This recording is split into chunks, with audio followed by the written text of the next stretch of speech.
Good afternoon, participants. Before we get started, may I request everyone to please fill out the registration form sent on the chat box. Thank you.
Once again, a pleasant afternoon to all the participants for today's event. Before we go on to the webinar, let us start this event with a prayer to be followed by the Philippine National Anthem.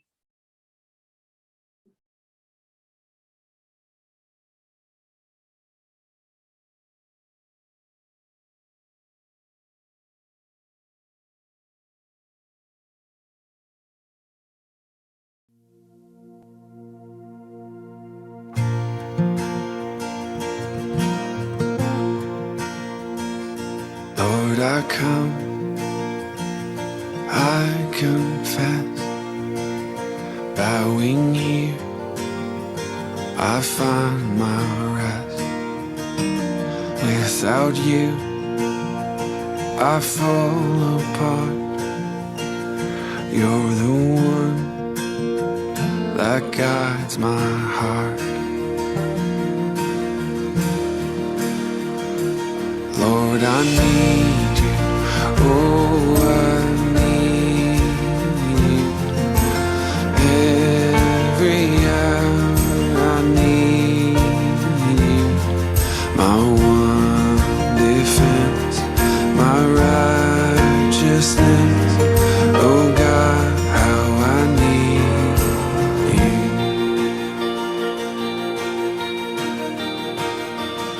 Where sin runs deep, your grace is more. Where grace is found is where you are. Where you are, Lord, I am free. Holiness is Christ in me.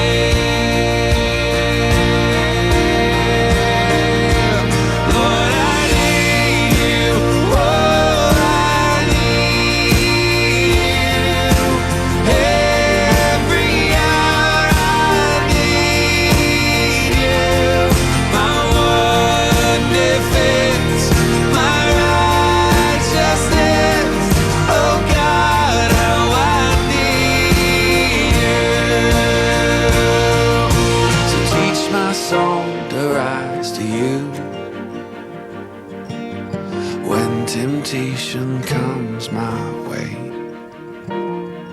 When I cannot stand, I'll fall on you. Jesus, you're my hope and stay. Lord, I need you. Oh, I need you.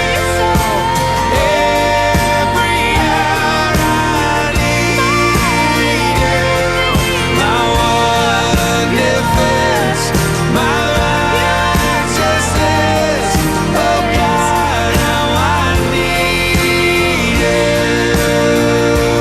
You're my one defense, my righteousness. Oh God, how I need you. My one defense, my righteousness. Oh God, how I need you.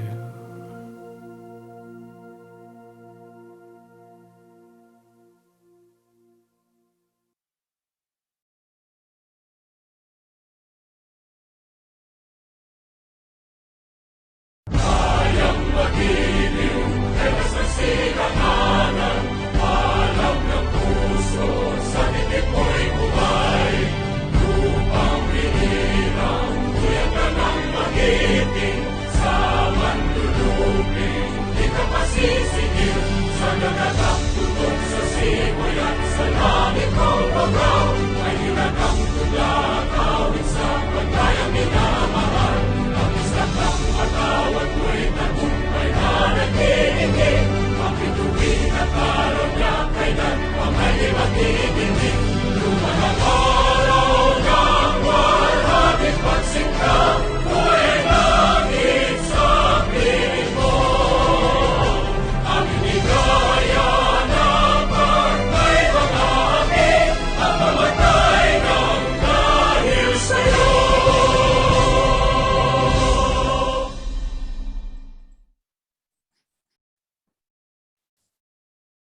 Ladies and gentlemen, once again, a pleasant afternoon.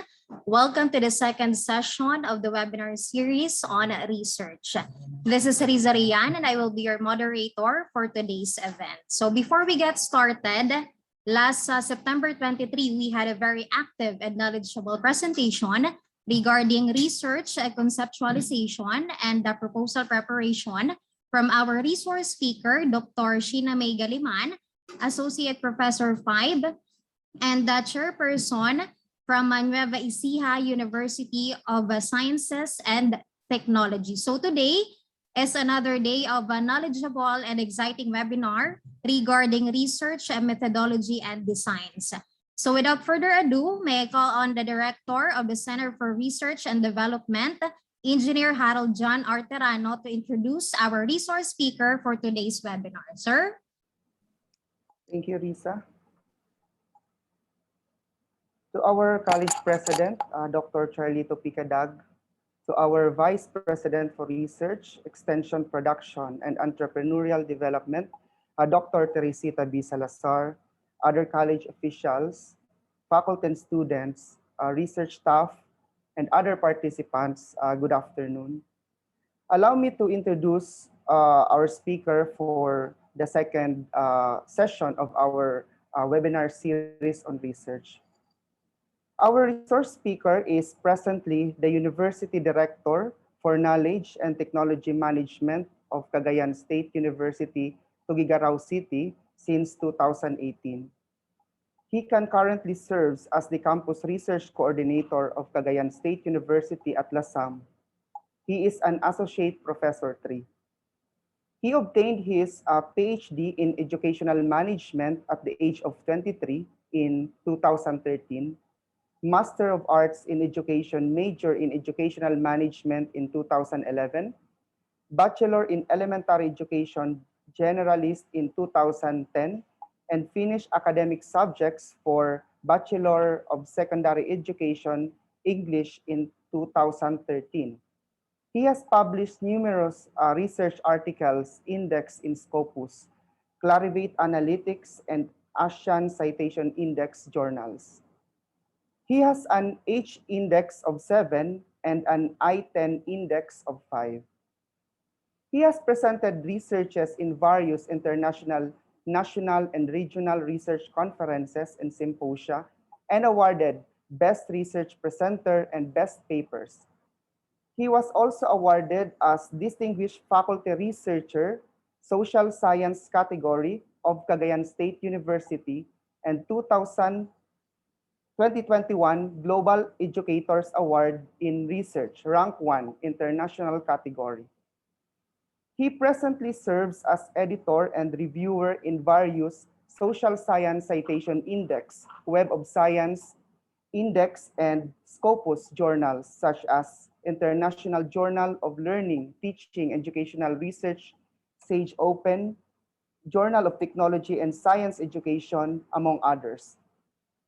He co-authored 5 books, namely Research Methodology, How to Conduct Action Research in Education, The Teacher and Community, School, Culture, and Organizational Leadership, How to Write and Publish Your Thesis, How to Write and Publish Your Dissertation, Writing Methodological Review.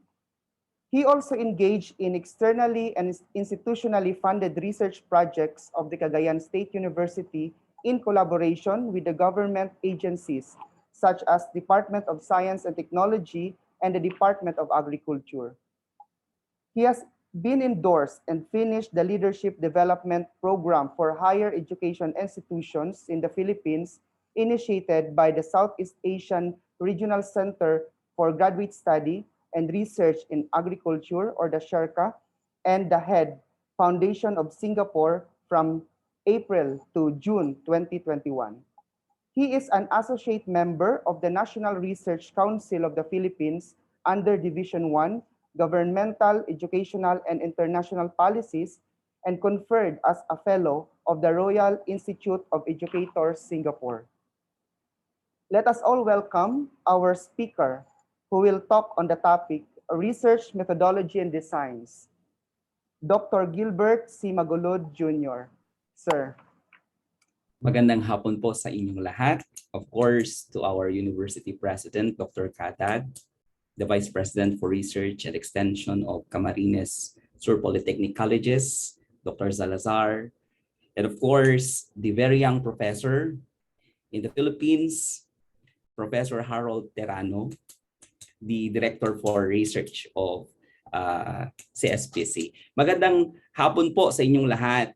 So, this is a good opportunity for us to have a sharing of our knowledge on this very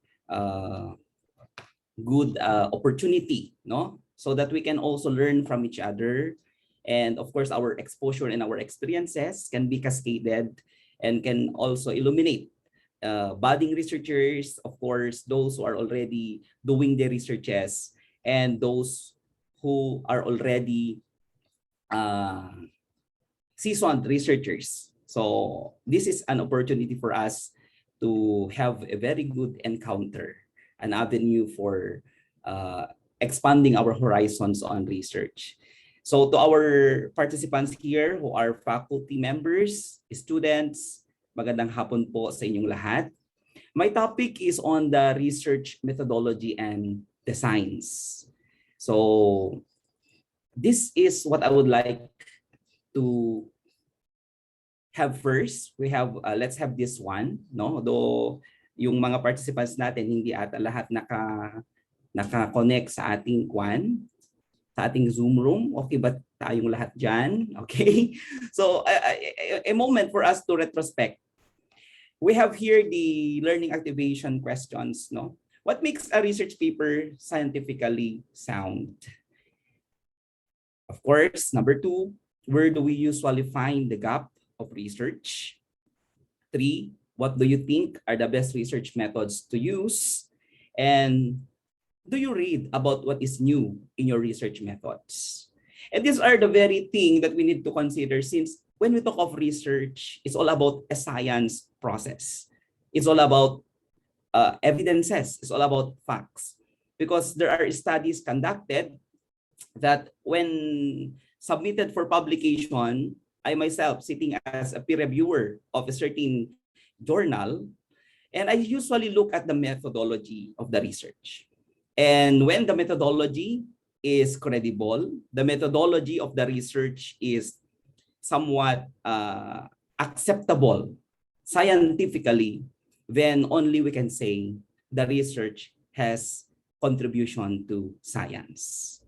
Okay, so with this, let's try to go back. No, I hope as what our moderator said, that you have already prior knowledge with regards to problem conceptualization, with regards to how you will put into writing already the research questions of your papers. On my part, because we see research as a cyclical process, no, I would like to show you the structure of the materials and methods. So, kung ito yung thesis ng mga bata or dissertation thesis or dissertation ng mga nagmamasters, PhDs, this is actually the chapter 3 of your research. But when you talk of an IMRAD research, no, IMRAD format, when we talk of publishable research, this is actually the part 2 of the IMRAD, because it's all about the methods. But these are the very thing, no, that should be seen in the materials and methods of the research. First, the research design. Second, of course, the respondents and the sampling technique. Third, the instrumentation. Fourth, the data gathering procedure. Fifth, the ethical protocols. And 6, the statistical tools, if it's quantitative research. And of course, the data analysis. So in this afternoon, we will be talking about the kinds of methodologies and designs that we may be able to use in our researches. And if you will ask me if what will be the best research method for a particular problem of inquiry, then I might answer you, it depends upon really the nature of the research problem. All right. So now there are things that why papers really are not credible at that. Imagine your time, your effort you put in coming up with your research or thesis, even undergraduate researches, because you really put your effort, time, even your resources there. And when you will present that into the panel of examiners, ang pinakamasakit na iisipin doon, you go back to your research methodology. There's something wrong with this area, and everything. Because for me, I see the method part of the research as equally as important as the other part, but to qualify it as a scientific paper or a scientific research, the methodology section should be the strongest, should be the most factual process, because through proper methodology, it will yield proper results of the research. So there are concerns here why research papers fail. First, faulty research methodology. And there are lots of papers we are reading, even when we go to the internet, even in our institutions, no?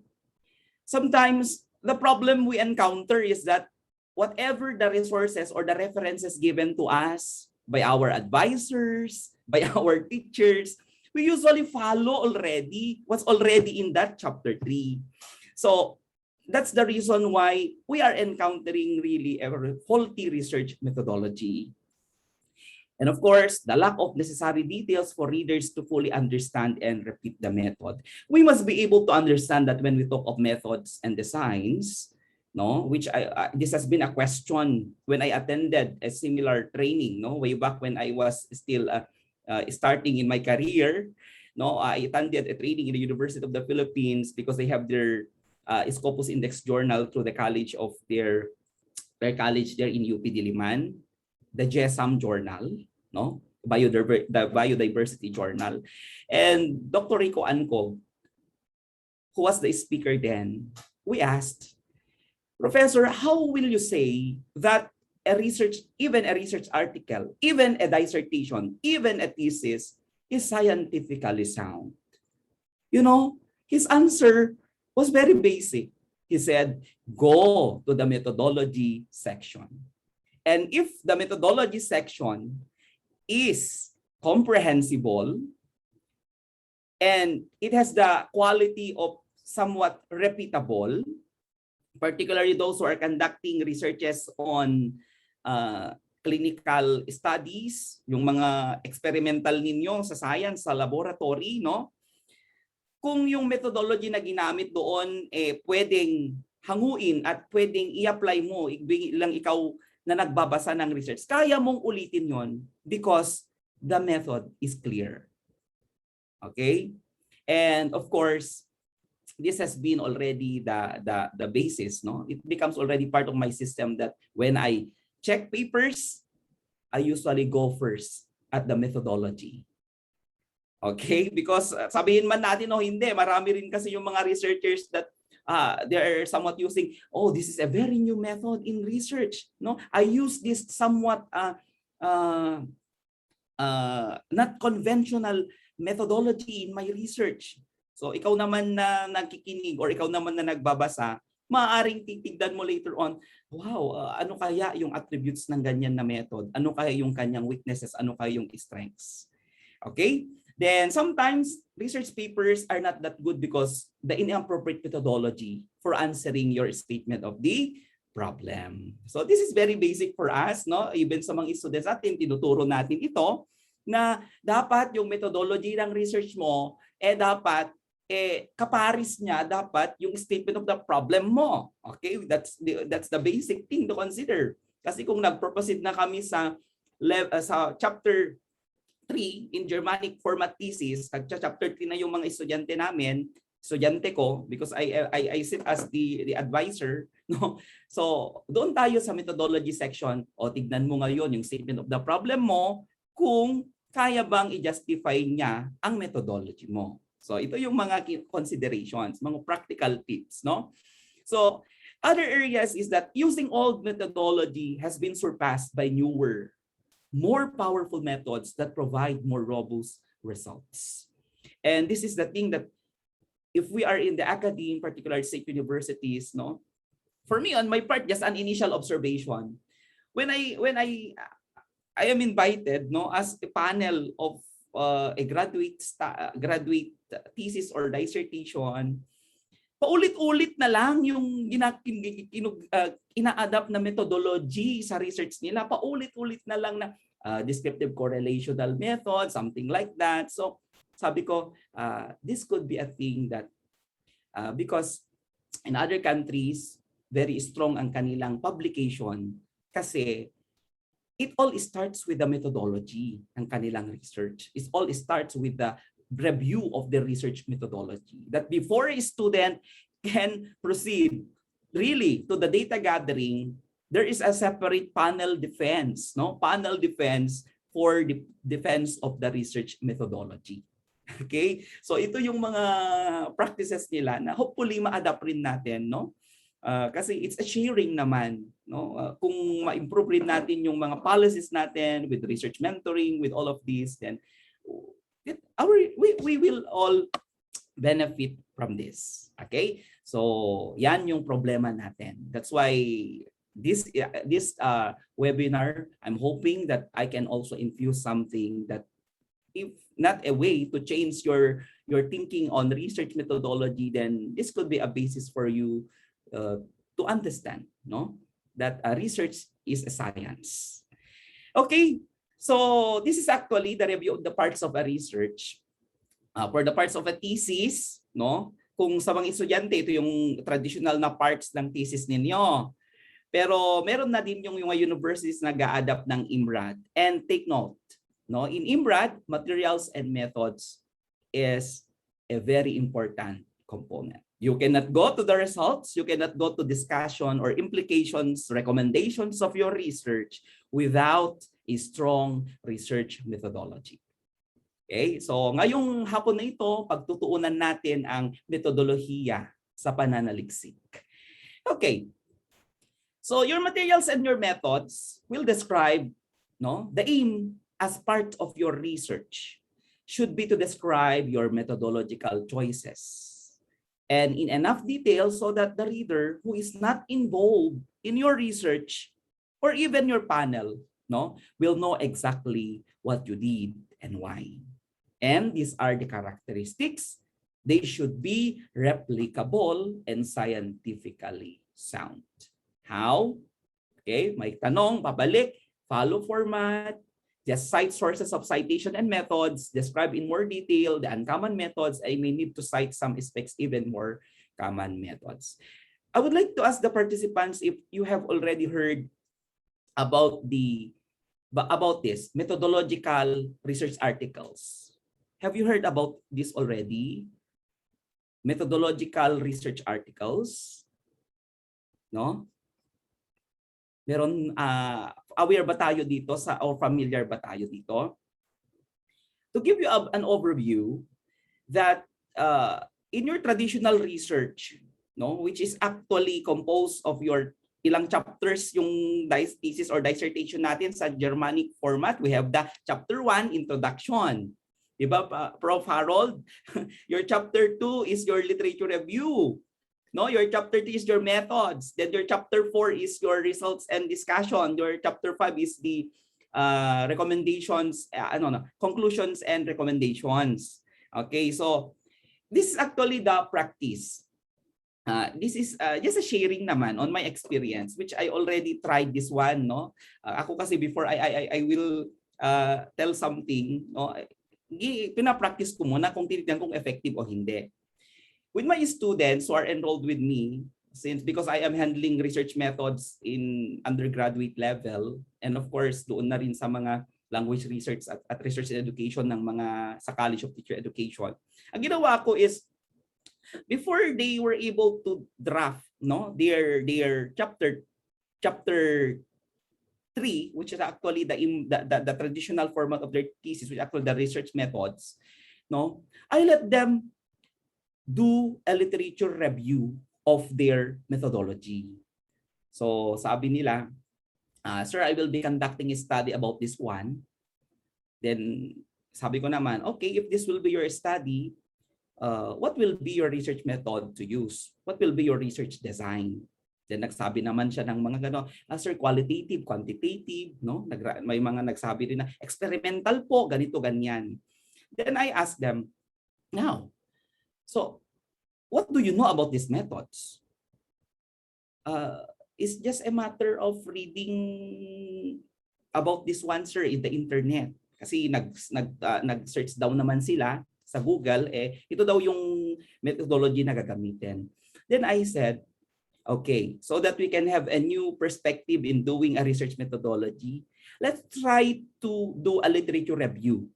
Let's try to do a review matrix of your methodology. So my students were able to identify their research methods. May naglagay ng descriptive correlational, may naglagay ng mga qualitative, mga conjoint analysis, etc., etc. May naglagay pa ng Latin square. Then I let them download articles about the methodology. And they prepared a matrix wherein they were able to identify what is new with the method and what is new with the method. And this is actually the thing that the chapter 2 of our research is publishable as a methodological articles. A methodological article is a form of review article wherein students or researchers can synthesize 250 to 300 articles about a certain method, then publish it. Why? Because doing a literature review is knowing what is new with the method and what is that new with the method. And we must remember na everyday knowledge is really dynamic. That's why we cannot actually say that this is the best method for this research, this is the best method for this problem of inquiry. So that materials and methods through a methodological article allow the students to understand how to execute and how to use the specific methodology they identified for their specific research. Then nagkaroon ng simple defense of the methodology, no? Defense of their methodology. Then sinite naman nila yung strengths ng methodology na yon, yung weaknesses ng methodology na yon. Then they were able to identify that they get really an information on how to execute.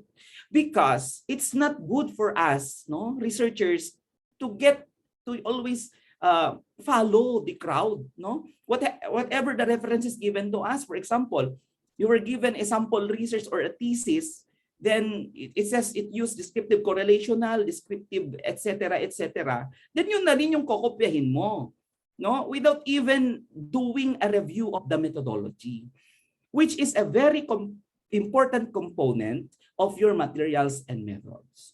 So allowing our students, allowing ourselves to do a literature review about that method, whether Latin square, whether conjoint display analysis, no? We need to be immersed. We need to know. Because we cannot execute a certain study kung hindi natin alam kung ano yung mga strengths, weaknesses, at ethical consideration ng isang method.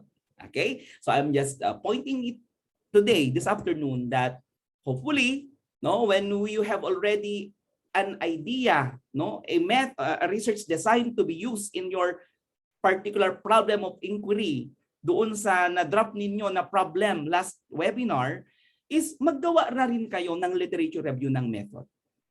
Okay? Gawa na rin kayo ng literature review ng method. And I love reading research designs in that methodology part where there are citations cited by authors and students. Okay? That means students read. No? Okay? So, of course, your materials and methods has this sampling. Do not forget that there are already new ways to sample respondents. No? You must be immersed also of the online sampling tools, online sampling calculator. No? So description of the target population, what's the characteristics of the research population, the research context, and even the units of analysis in your research, your sampling, and of course, the respondent's profile. In traditional research, Ginagawa kasi natin na statement of the problem ang profile, no? Sinasabi natin, what is the profile of the respondents when grouped according to blah, blah, blah, blah. I have even published research like that. It's not bad at all, but the trend today is the discussion of the profile of the respondents should already be seen in the materials and methods along the sampling subsection. So, tanggalin na natin yung profile ng respondents sa results and discussion ninyo. Ilagay nyo na yan sa sampling subsection ng research ninyo, ng proposal ninyo. Okay? So, that will eventually identify, no? Because kung yung paper mo na yan, isa-subject yan for review, that qualifies that, oh, this is the sampling. It's all about the sampling. They have this male and female, they have this population and something like that, no? So, hindi na natin i-include na statement of the problem yung profile. That's the trend, no? Pero depende rin sa inyo because the profile of the respondents is already seen in the sampling respondents profile. Okay? Because this justifies the characteristics of the respondents. Then, of course, data collection. How did you collect the data? No, the procedure from the first step to the second step, the time, no, ilang araw, it should be in detail. And what's important is that in your materials and methods, included na rin dyan yung ethical protocols ng research ninyo. So ethical protocol of your paper should already be in the materials and methods along data collection. Or depende sa'yo. Kasi I see research as something as a product of art. Kasi depende rin sa iyo na research mo, how will you convey your output? How will you convey? Though we are guided with the policies, the guidelines and formats of these researches in our university, pero we have this somewhat that you have your difference, establish your differences in writing your research. No, that's actually the beauty in doing a research, so that we will not be able to follow the crowd. No, hindi lang tayo yung kinokopya lang natin yung 3 pages na methodology ni ganito, yun na yung kinopyan mo na rin na method. Hindi po ganon. So palitan po natin yung perspective natin, no? Let's do first a literature review of the methodology we are going to use, and of course the measures. And as an initial thing to consider din dito is see to it, bilangin mo rin kung ilan yung na-cite mo sa materials and methods mo. Very important din kasi nandoon din yung instrumentation mo. Kung ano yung instrument na ginamit mo, kung hiram ba yung ginamit mong tool o hindi. Okay? So let's proceed to the approaches to research design, which is actually the meat of my presentation this afternoon. I get this levy in 2017 on research design, the quanti-quali mixed methods, arts-based, community-based, participatory research approaches. I will be sending this ebook to Professor Harold so that he can also share this to you. Actually, I get this from a friend, foreign friend, no? Because kung i-download mo kasi sa internet itong reference na yan, may bayad. So, hiningi ko ito sa isang kaibigan sa abroad, and he was very willing to provide this material, then i-share ko rin naman sa inyo ito. So I will be sending this to Professor Harold. So there are actually 5 approaches to research design, but I only included 4. No? So these are the common and somewhat not common. The first is the quantitative research design. Second, you know what's all about qualitative research design. And of course, the combination of the quanti and quali, meron tayong mixed methods research design. And number 4, which I fell in love with, is a research design which is community-based participatory research. Because especially sa mga professors natin dito, Professor Harold, yung mga kasama natin dyan sa Kwan na may mga funded researches galing sa mga DOST, DA-BAR, no? Galing sa mga external funding institutions, ang pinakagusto nila is yung number 4. No? Because in number 4, it translates already the results of your research into action and practice. Okay? So mamaya pa, himay-himayin natin.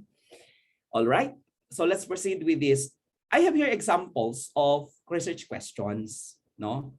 And sabi kasi natin, dapat si research methodology kayang i-justify ni research problem.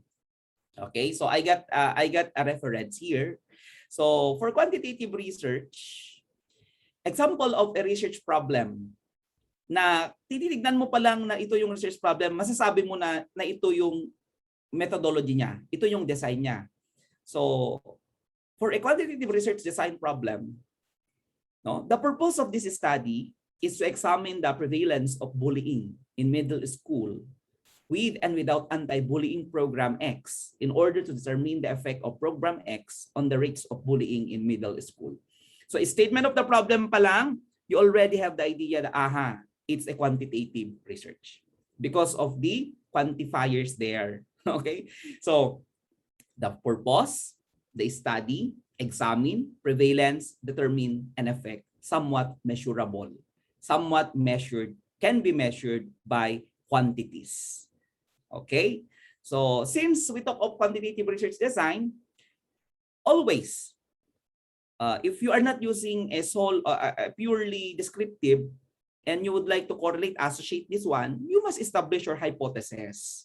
So the hypothesis number one is the rates of bullying in middle school will be lower in middle schools that implement anti-bullying program X.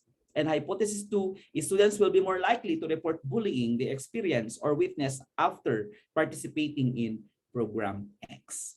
So the structure pa lang ng statement of the problem, tayo na researcher, tayo na advisors, tayo na uupo sa panel, alam na natin na quantitative yung gagamitin niya dapat. Okay? So this is how a quantitative research design problem. Okay? So next, what about for a qualitative research design problem? Of course, we have here, the aim of the study is to understand and describe middle school students' perspectives on anti-bullying program. Structure alone of the statement of the problem, it's very obvious. It's qualitative because of the words to understand, to describe, to appreciate, to capture, no? To explore. So ito yung mga somewhat really not measurable by quantities, but measurable through attributes and characteristics. So I will not discuss more on this kasi alam naman natin ang quanti at saka quali, di ba?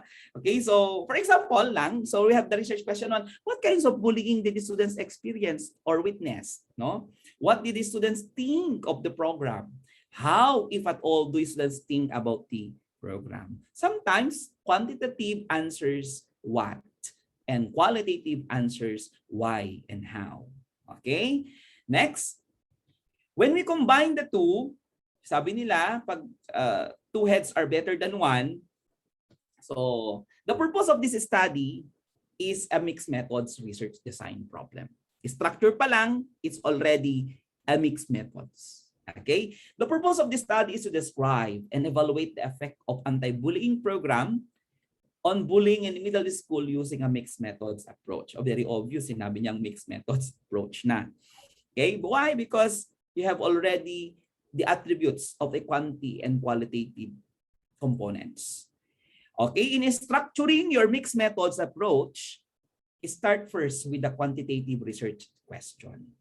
So that's actually the basic to consider. So what does anti-bullying program have on the prevalence of bullying in middle school? Then to be followed by qualitative research question. How do students describe their experiences? And of course, the third statement of the problem should be the mixed method research question. Okay? So this is actually the mixed methods research design problem. Now, if we come to realize, sa atin sa academe, we are really immersed with quantitative, qualitative, and even mixed methods. But in the scrutiny of researchers, no, of hardcore researchers, they, especially when you publish, no, parang ang gustong-gusto nila is the use of mixed methods. Though I am not being biased here, pero that's what actually my observation. no? May mga journals din na mas gusto nilang qualitative. Lalo-lalo sa atin sa Philippine setting, we are not really fond of doing qualitative and even mixed methods. It's just an observation niya. Yun lang ang observation ko. I don't know if you have a data to justify it. Okay? Next, let's skip this one. Okay? We have the community-based research design problem. Okay, so this is actually, when I came to understand this, we already realized that this should be the approach when we do our RDE activities in the university. So community-based research design problem. Why? Because the collaboration is there already. No? The goal of the study is to work collaboratively with relevant stakeholders, including middle school students, teachers, school personnel, parents, guardians, to evaluate the anti-bullying program. Amend the program accordingly based on the insights learned, and implement revised program to promote anti-bullying culture in a middle school. Then we have research question 1. What is strengths and weaknesses of anti-bullying program do different stakeholders identify? RQ2, how can we strengthen anti-bullying program based on the needs of various stakeholders? And RQ3, how can we implement the revised anti-bullying program with the necessary buy-in from different stakeholders in order to positively change our school culture? Mamaya, I will be putting more emphasis on community-based research design. Lalo na sa atin, nasa university tayo. Kasi I was able to understand the weaknesses of doing a research that is not being translated into action and practice. And that's actually the problem we are now. Imagine the bulky of resources we put to produce a certain paper, produce a certain research study, then at the end of the day, it becomes a file drawer problem. No? Nasa shelf lang yung papel mo, walang hindi siya nagamit. So anong mangyayari? Nag-research ka pa. Yun yung contention natin. Okay? So himayin natin. For quantitative research design, we have here the quantitative research, as you may know already, values breadth and statistical description and generalizability. And quantitative approaches to research center on achieving objectivity, control, and precise measurement. Methodologically, your quantitative research design rely on deductive designs aimed at refuting or building evidence in favor of specific theories and hypotheses. And quantitative approaches are most common used in explanatory research, investigating causal relationships, associations, and correlations. So it is not new to you kasi we are used of quantitative research designs. Okay? So what is the theoretical perspective of doing a quantitative research? The philosophy lies on positivism. Because rational researchers can study reality by employing objective methods grounded in, measurement. It should always be measurable. It should also controllable and following a systematic observation.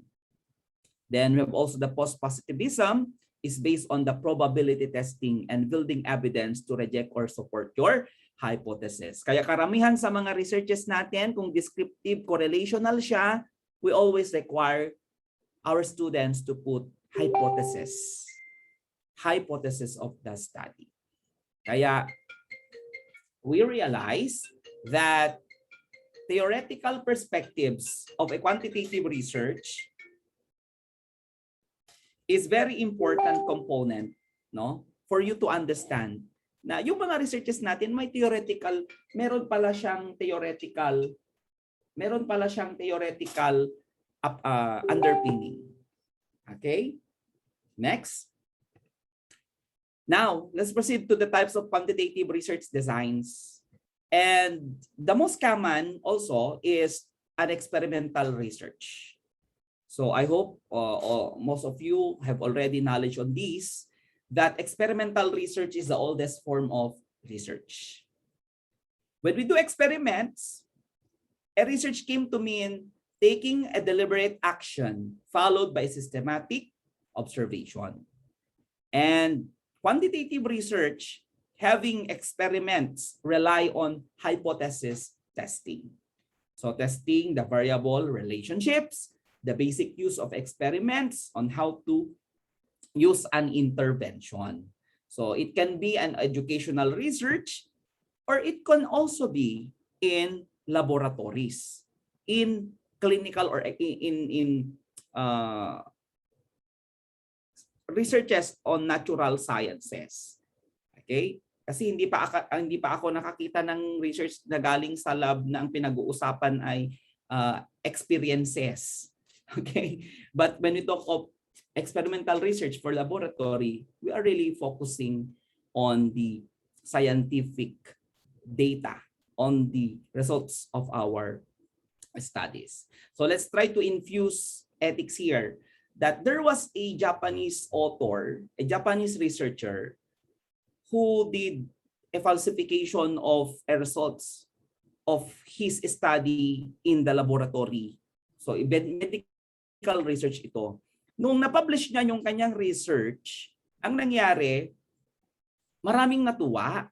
So maraming natuwa sa kanyang research because it's a novel study. It's a contribution to the body of knowledge. But when they look at the methodology of the research, no, they conducted the study based on what has been stated in the methodology section,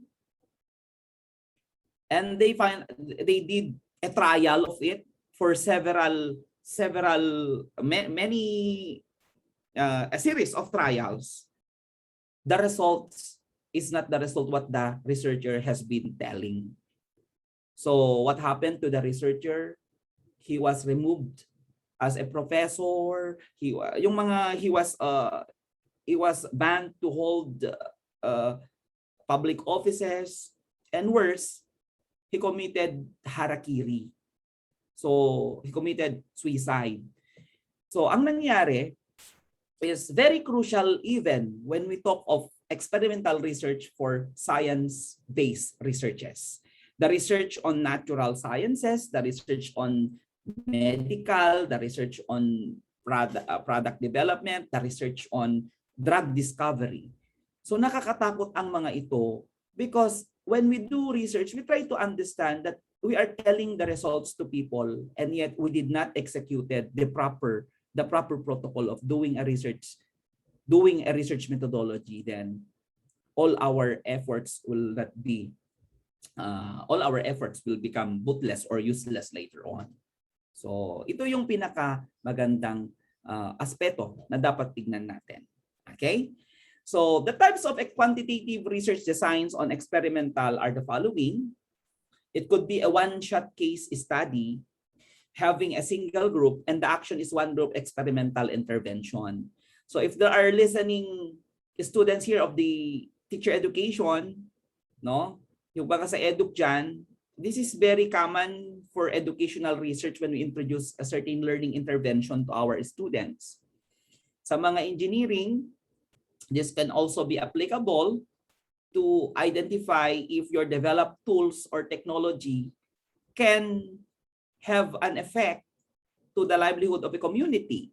Okay, mga ganon na konsepto. Though the group should be a single group. That before you introduce a certain intervention to them, you must be able to follow a proper ethical methodology.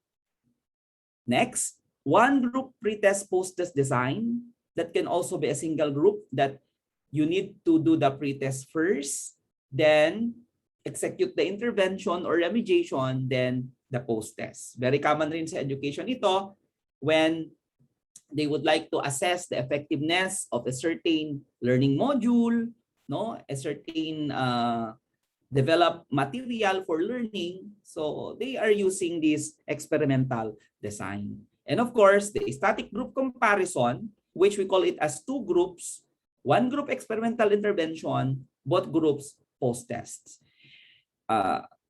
The thing here for experimental research design is the honesty, our honesty as researchers.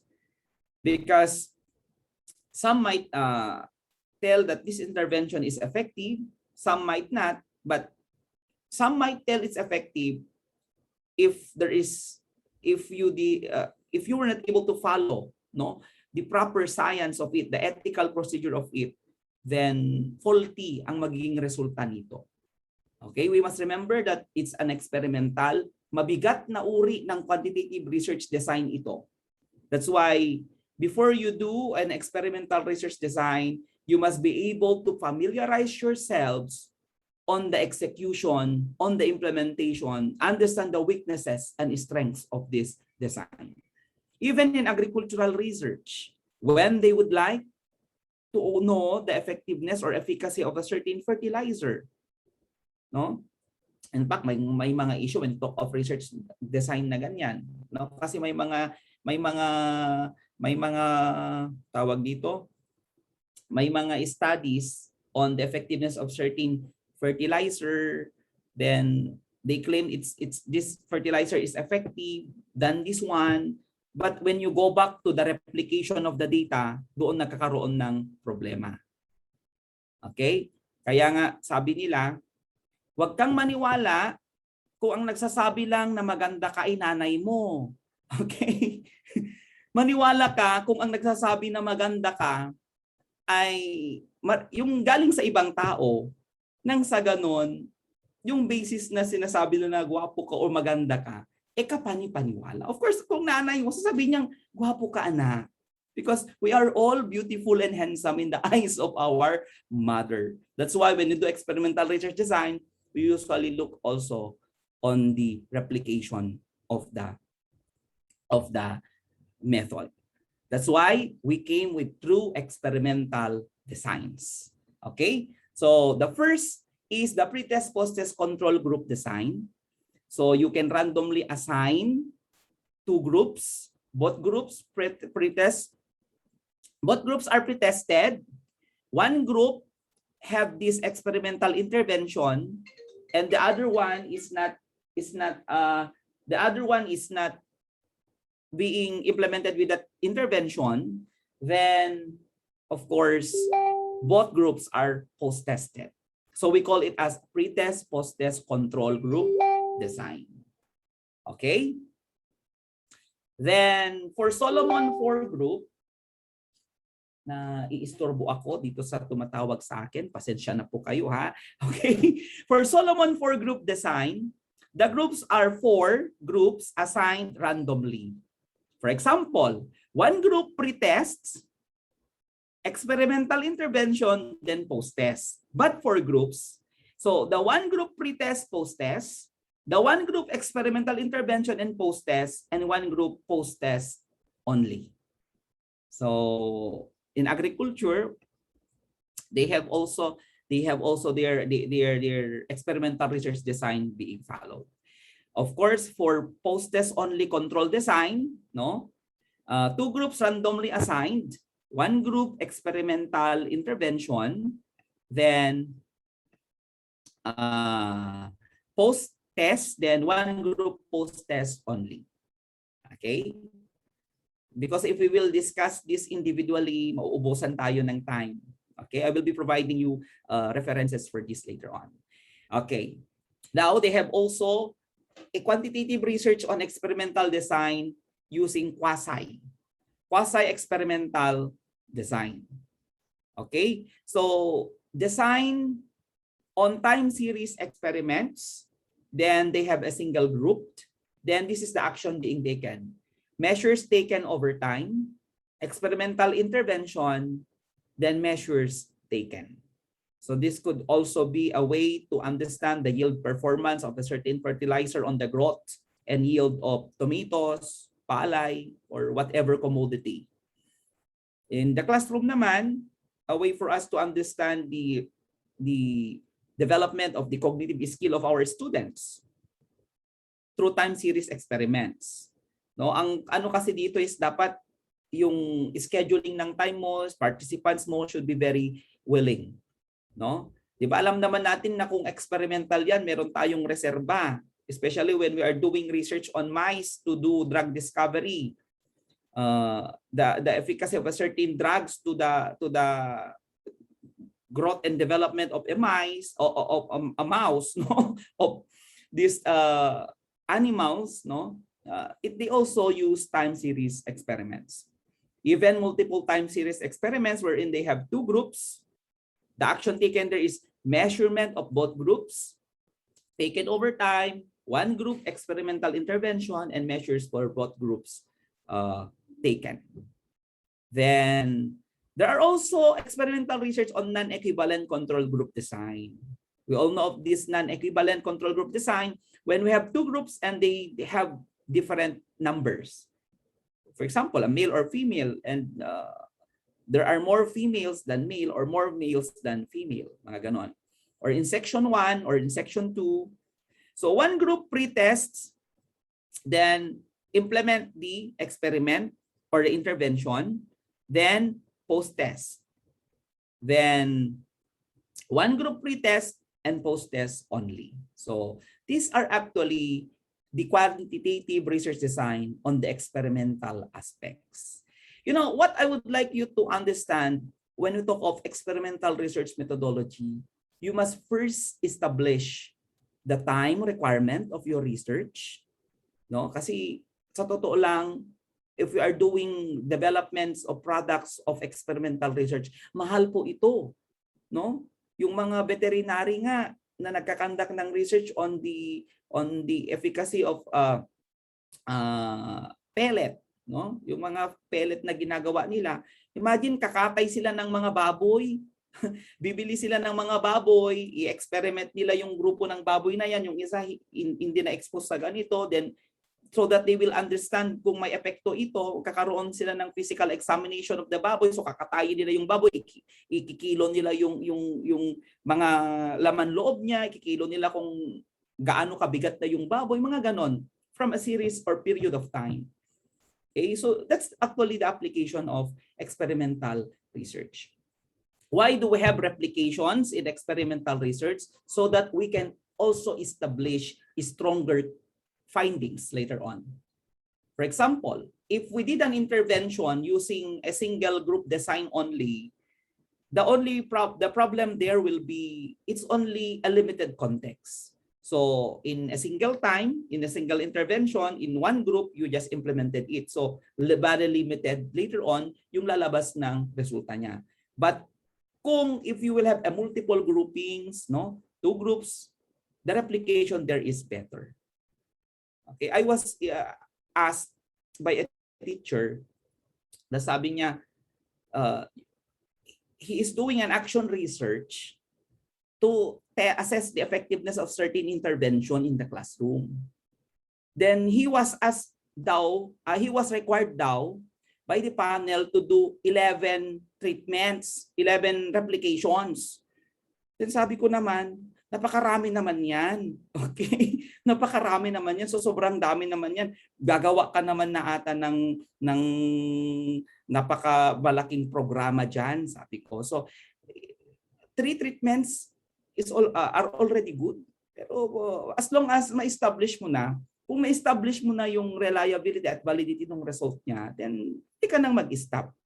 Okay? So there are things to be answered or to be questioned on experimental research design. But the thing here is the time requirement, the resources of experimental design, no, the availability of your respondents, and most of all, no, the ethics in doing an experimental research design.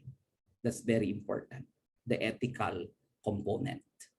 No, because if we are not honest, no, and would like to justify that a certain intervention is effective, we just only put this as let's put higher score to this group so that we can later on justify that this group will have this higher score and we can tell that it's effective or not. Mga ganun na konsepto natin.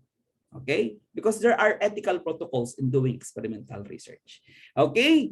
So next is the most common types of quantitative research is your survey research. It is the most widely used quantitative research design for social science. And common uses of survey research with which you are probably familiar include yung census, polling on political issues, or even studies on the market, your market research. no? So there are two primary methodological designs in survey research. And according to Ruel et al. 2016, these are cross-sectional and longitudinal. Your cross-sectional designs seek information from a sample at one point in time, cross-sectional, while your longitudinal designs occur at multiple times in order to measure change over time. I did not already include here descriptive, correlational, descriptive. These are already common to us. These are already basic to us. Okay? So, but when we talk of survey design, these are actually the methodological designs, whether cross-sectional or longitudinal. Okay? So, are there questions here on survey research? Okay, components of survey research are also descriptive survey. You all know of you knew of this already. Descriptive correlational, descriptive comparative, descriptive evaluative, no? So it depends upon the nature or the problem of inquiry or your statement of the problem. Okay. For number 2, the qualitative research design. Okay. Qualitative approaches to research value really the depth of meaning and people's subjective experiences and their meaning-making process. We already know that when you talk of qualitative research design, it answers the hows and whys. No? These approaches allow us to build a robust understanding of the topic, unpacking the meanings people to their lives, to their activities, life experiences, situations, circumstances, people, and objects. And methodologically, these approaches rely on inductive designs aimed at generating meaning and producing rich descriptive data. Okay, in our university studies or single study, we let them we do not let them use one quantitative research or qualitative, but we let them use the combination of the two. Okay, because in quantitative, you have already the description of the numbers. In qualitative, you have already the description of the meaning. So combine that two, it will be a very good research. It will be a very good research output. Okay, so for this type of qualitative research design, wherein you can actually do our field research or your ethnographic research. So some of you might be interested to do research on the lived experiences of tricycle drivers, the lived experiences of COVID survivors, the lived experiences of teenage mothers, no? And even you're looking at the cultural anthropology. And field research and ethnography are often used interchangeably in the literature. However, they have slightly different meanings. So for ethnographic research, refers to writing about culture.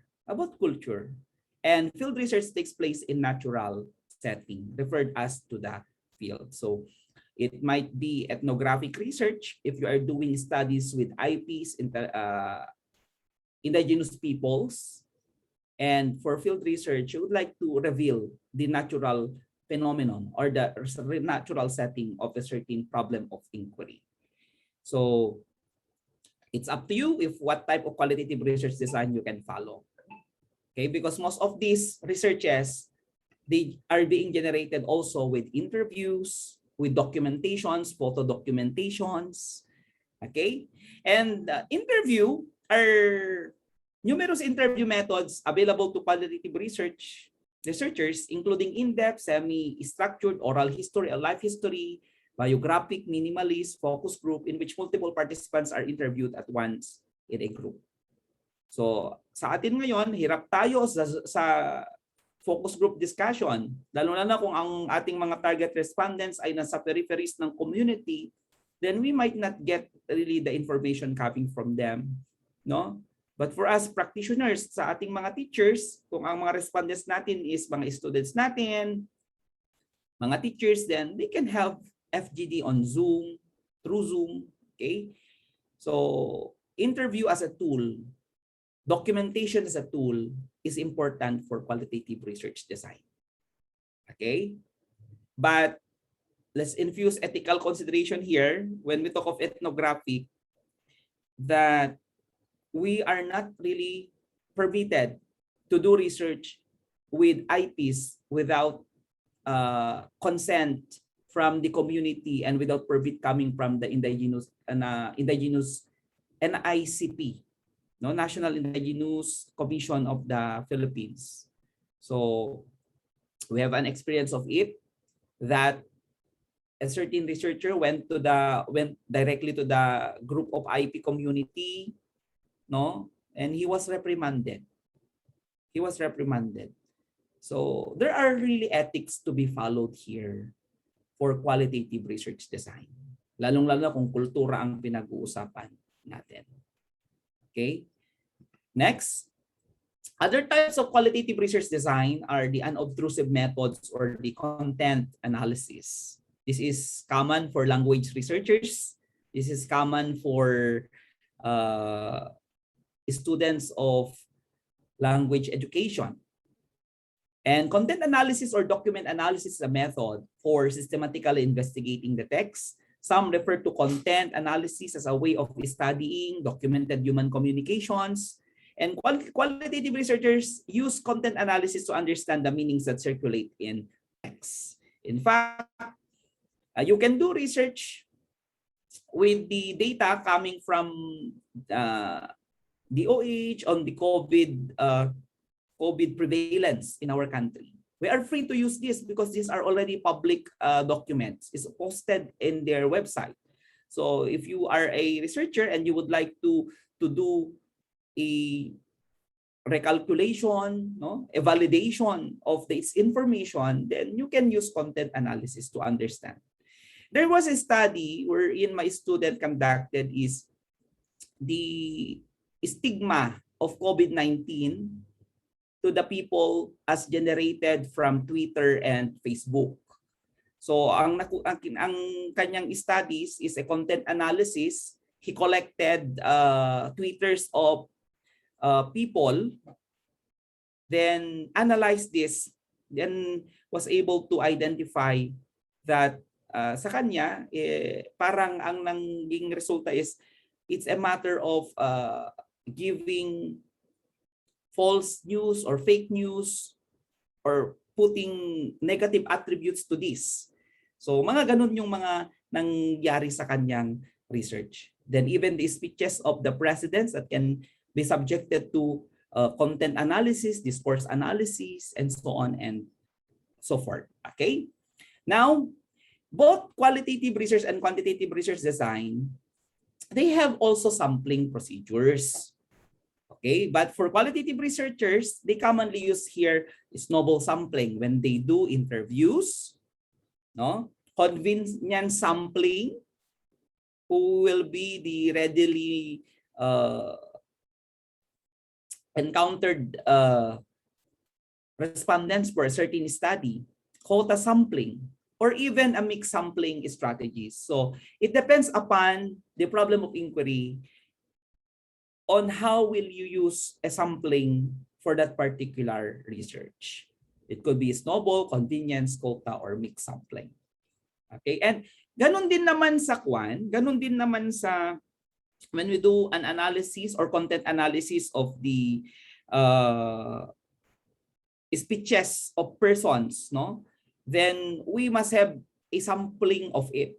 Kailan, and the following considerations are: when was it published, when was it selected, no, what is the publisher, who is the publisher, mga ganon. So we also establish ethics here in qualitative research design. Okay, so another one is qualitative analysis is a way also, or content analysis, balik tayo doon, is a way of summarizing and organizing data and finding or making meanings. Then this process may blur because analysis and interpretation are often recursive process. And for the sake of clarity, especially when we have the responses coming from our respondents, kung interview siya na na-generate, or kung content analysis siya, then we can have the following steps. First, data preparation and organization. Second, the initial immersion. 3, how do we code? Because in qualitative analysis, we require our statements, our qualitative statements to be coded and categorized, and how they were thematically analyzed and organized, and of course, the interpretation. So this could be a way for qualitative researchers to understand really the meaning, the situation about the problem of inquiry. Okay, so there are types of coding when you talk of qualitative research design, and this could be through in vivo coding, this could be descriptive coding, and this could be values coding. Now, we would like to capture the experiences of the people during the Typhoon Lawin in northern Luzon and categorize their experiences based on anxiety, based on faith to God, etc., that can be attributed to values coding.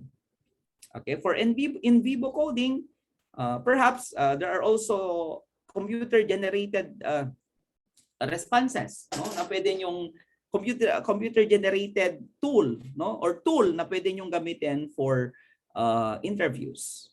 Okay? But remember that through qualitative research design, lalong-lalo kung interview yung ginamit natin, we must be aware of data saturation.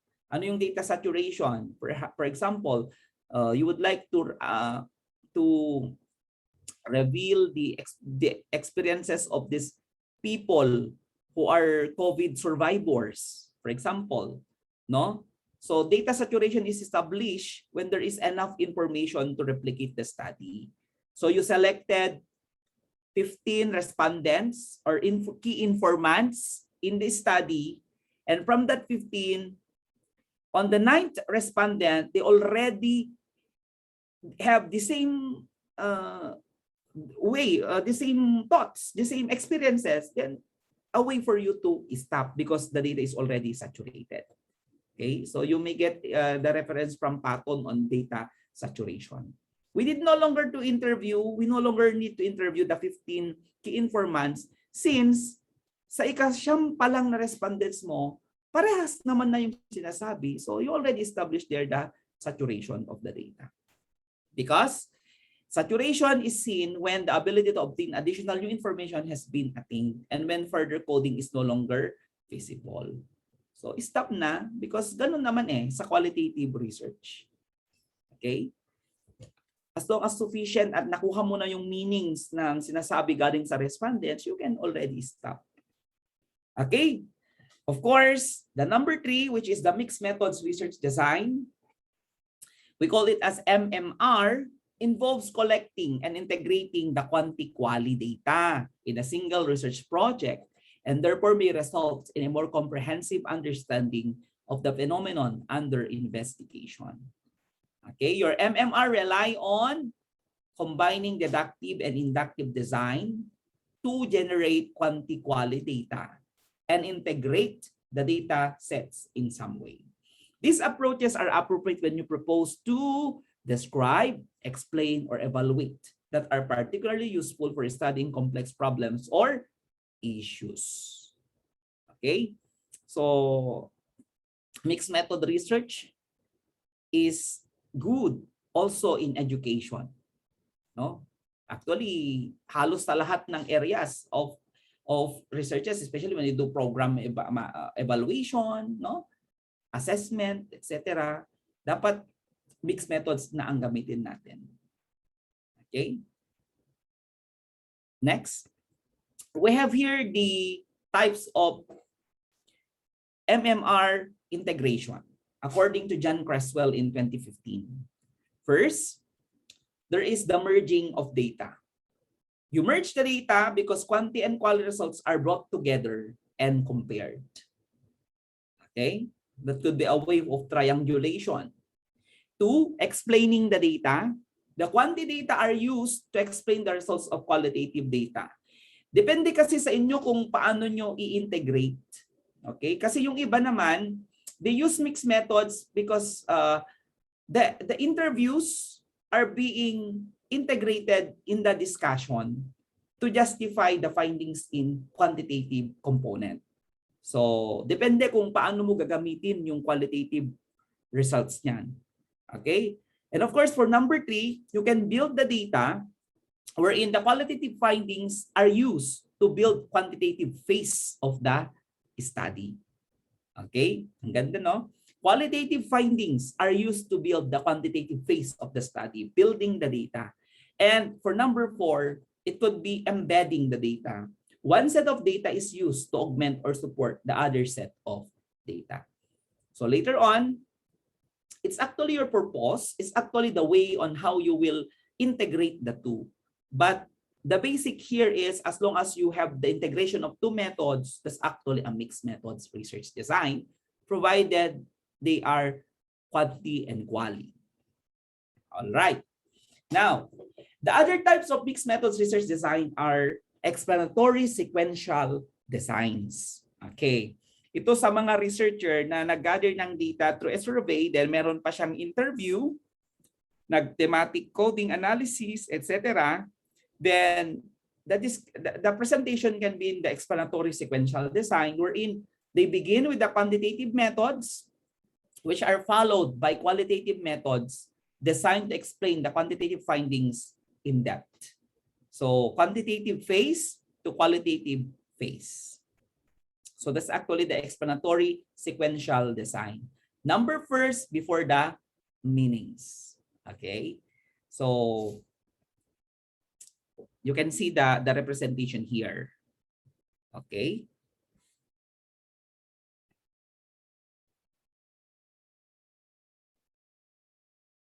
Okay, we have a question here.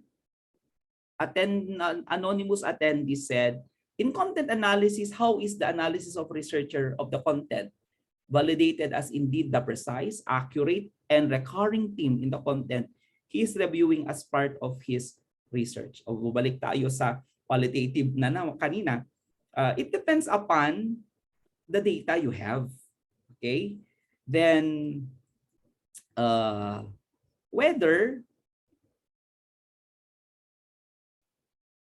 it's up to you as a researcher, provided that you are using or implementing a scientifically sound process of analyzing the content. Okay? But this time we are talking on the mixed methods research design. Okay, balikan po natin mamaya yon para tapusin ko lang ito. Okay? Then other one is the convergent or the concurrent designs. This is all about involving collecting both quanti-quali and analyzing both data sets and then integrating the two sets of analysis in order to cross-validate or compare the findings. Okay, so quanti phase, quali phase, then look at the pattern, cross-validate it, and compare the findings, and that's actually the gap. Okay? So ang ganda po ng ating tinatawag na convergent or concurrent designs. We have also a nesting qualitative data in quantitative designs involving using a quantitative method as the primary method and nesting a qualitative component in the design. One may collect the dataset simultaneously or one before the other, depending on how you are using the quantity data to enhance the quantitative component. So as you can see, in nesting qualitative data in the diagram, quantitative component, as they go through the quantitative component of the study, no, here comes already the qualitative component. So it's a nesting qualitative data analysis. Okay, so this may not be common to us, but it's good to try this in our researches. Okay, who knows? This could also provide us better understanding of the problem of inquiry. Okay, so these are actually the types of mixed methods design, no? Explanatory sequential, explaining the data, exploratory, building the data, convergent or concurrent, merging the data, and quanti-nested And qualitative is embedding the data. So yung apat po kanina na natin. Mixed methods research design natin. Okay? Next. The last one will be somewhat interesting. This is actually your community-based participatory research design. Okay? So what is all about this one? We call this as Cbpr, wherein this is a research called transformative because it bridges the gap between science and practice through community engagement and social action. And eventually, no, na lagi naman natin, this is common that there is really a gap between our research and our extension. So if this is one of the problems in our system, then why not implement an approach in research wherein title pa lang ng research mo, you already establish partnership with people whom these people will get benefit, no? Will get something from your research. Okay, because this has been the problem that we have so many researches, but actually these researches are not translated into practice. Okay. So this is actually the community-based participatory research as a design that we need to understand first the context of a problem. For example, a health issue and its importance. Title pa lang kung ano pa yung problema na nasa isip mo. Tapos, you already have this in your mind. Then, so that you can get justification about the problem, establish partnership and processes. Then, intervention and research. Then eventually the outcome. Okay? So let's try to look at the principles of Cbpr. Community-based participatory research design acknowledges community as a unit of identity. And it builds on the strengths and resources within the community, facilitates collaborative, equitable partnership in all phases of research, involving an empowering power-sharing process, fostering co-learning and capacity building, a balance between knowledge generation and intervention, focuses on local relevance of public health issues, if it's for public health issues, to attend multiple determinants of health, and community involvement in dissemination of results, and it involves long-term process and commitment. Okay. There are general steps in Cbpr. So mayroon tayong 5 steps in this design.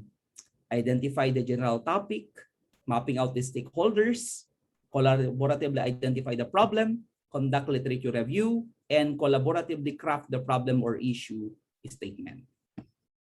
Okay, this is the diagram. This is the figure from topic to problem statement as a design. Topic pa lang ng research mo, you already identified the people who will benefit from your study. Okay, for example, you are interested to do a research on the child abuse in your locality. Of course, it's not up to us as a researcher to just write about problem that the research gap is all about the children's this context, this problem of inquiry. No, but perhaps about child abuse is to justify the rationale of your study, you can already establish partnership with the PNP about the data in your locality on how many people are arrested who did child abuse. No, you can already establish connection with the Department of the SWD as to the data they have on the problem on child abuse in your area. Okay, in a school, how many in the certain institution already experience child abuse? Talk with a guidance counselor. So topic pa lang, you have already established the connection of your research problem to these people. Because later on, when we will be finishing this research, direct na yung tatanggap ng resulta ng study mo. Okay? Then it's up also that kung researcher ka, we just only do not rely with the information we generate from the internet, but from the actual information coming from these offices na nasa atin. Okay? Then with that, identify the problem or issue as a group. Then as you identify the problem, you already came up with the researchable topic, the problem, the statement of the problem. Then that's the time for you to conduct a literature review and of course, create the problem or issue statement. Okay, so I'd like to present to you this one. The technique for Cbpr design starts with establishing the problem or issue with people. Okay, so this is actually finding a collaborators. That's why in our era today, when we do research, it's actually a way of a collaborative process. No? Bakit ang resulta ng research ko ay hindi tinatanggap? Because these people were not involved in the planning and conceptualization of the problem. Kaya katulad rin sa atin, no? Bakit ko tatanggapin yung resulta ng research mo? Yun ang unang tanong eh. In the first place, hindi ko naman alam kung ano yung naging problema mo dyan. Hindi ko naman alam kung ano yung nakita mo dyan or ano yung naging kwan. Hindi ka man lang nagtanong ng data galing sa akin. Okay? So for community-based participatory research design or Cbpr, you already establish partnership and problem pa lang, mayroon ka ng stakeholders. You can already convey to this police that, oh, I am conducting a research on this and you may have a data later on this, but you need also to provide me data from your agency. Okay, so it's a way of sharing resources. And depending on the topic, there you already establish a community-based organization with which you can try to forge a partnership already. Okay, so your stakeholders can be the community people, already the society, the owners, the customers, the governments, or employees. Okay, so problem on bullying in schools can also include stakeholders coming from teachers, students, parents, no, guidance counselor, social worker, school admin, no, staff, law enforcement, and even sociologists or psychologists. Okay.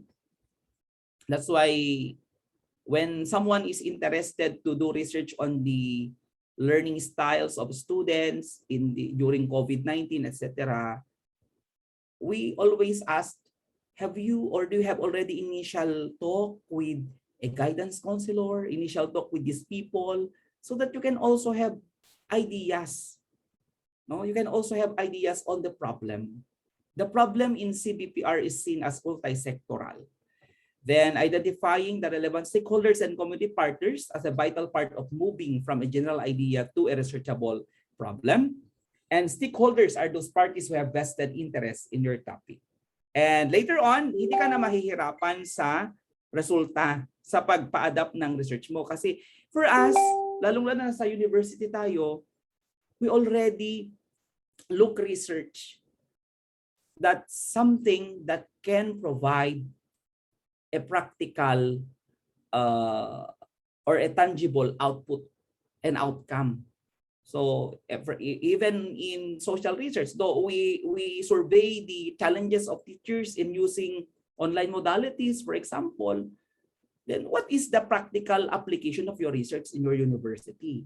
So yun yung talagang titignan na natin, no? That can you come up with a policy recommendation later on na talagang practical, na talagang magagamit. Okay? Then soliciting formal input from differently positioned members of the community can be essential as you seek to formulate the problem and develop a culturally competent approach to investigating it. We must remember that different agencies have different data about a problem. Like the Department of Environment and Natural Resources, if you are doing a research about environmental issues, no, on illegal logging, no, in your rationale, dapat may data ka na rin doon galing sa police, galing sa DNR, if what are already the existing policies they have, what is already the existing protocols they have. So that should be part of your research design, which is Cbpr in nature. Okay. Then once you have placed a team, identification, and formulation of the problem or issue, then two major issues come to bear: the social value of the project, because title pa lang ng research ko, ito na yung problema niya, ready na later on yung mag-a-adapt ng resulta. Okay? And in short, mas credible yung research mo kasi mas marami siyang pinagdaanan. Mas marami yung nagbigay ng information na gagawin mong justification that this is actually the problem in your locality. And of course, number 2, accounting for multiple stakeholders' needs and perspectives. And that's what we are fostering now.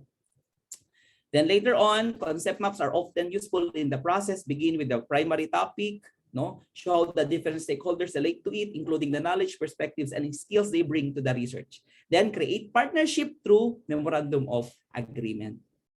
Okay, so that's Cbpr. Then, only then you can proceed to the literature review if you have already established the main topic with the stakeholders in your community. Okay, so literature review, go to the global, continental, national, regional, local literature you can get. Local studies you can get. So literature review in this design is problem-centered and interdisciplinary, often drawing on literature from numerous disciplines and research traditions in order to present a holistic review of the current and landmark research related to the central problem. Okay, and this process may involve extensive negotiations between differently positioned research partners. In addition to this, different disciplinary or other areas of expertise, culturally sensitive definition must be solved. Okay, so that's the time that you can go now to Google Scholar, you can go now to Semantic Scholar to understand the theories about child abuse, or the theories about water crisis, the theories about the problem. Because there are problems that are global in nature and experienced locally. And we have that local relevance. Okay? So this is actually the technique 3 of your Cbpr.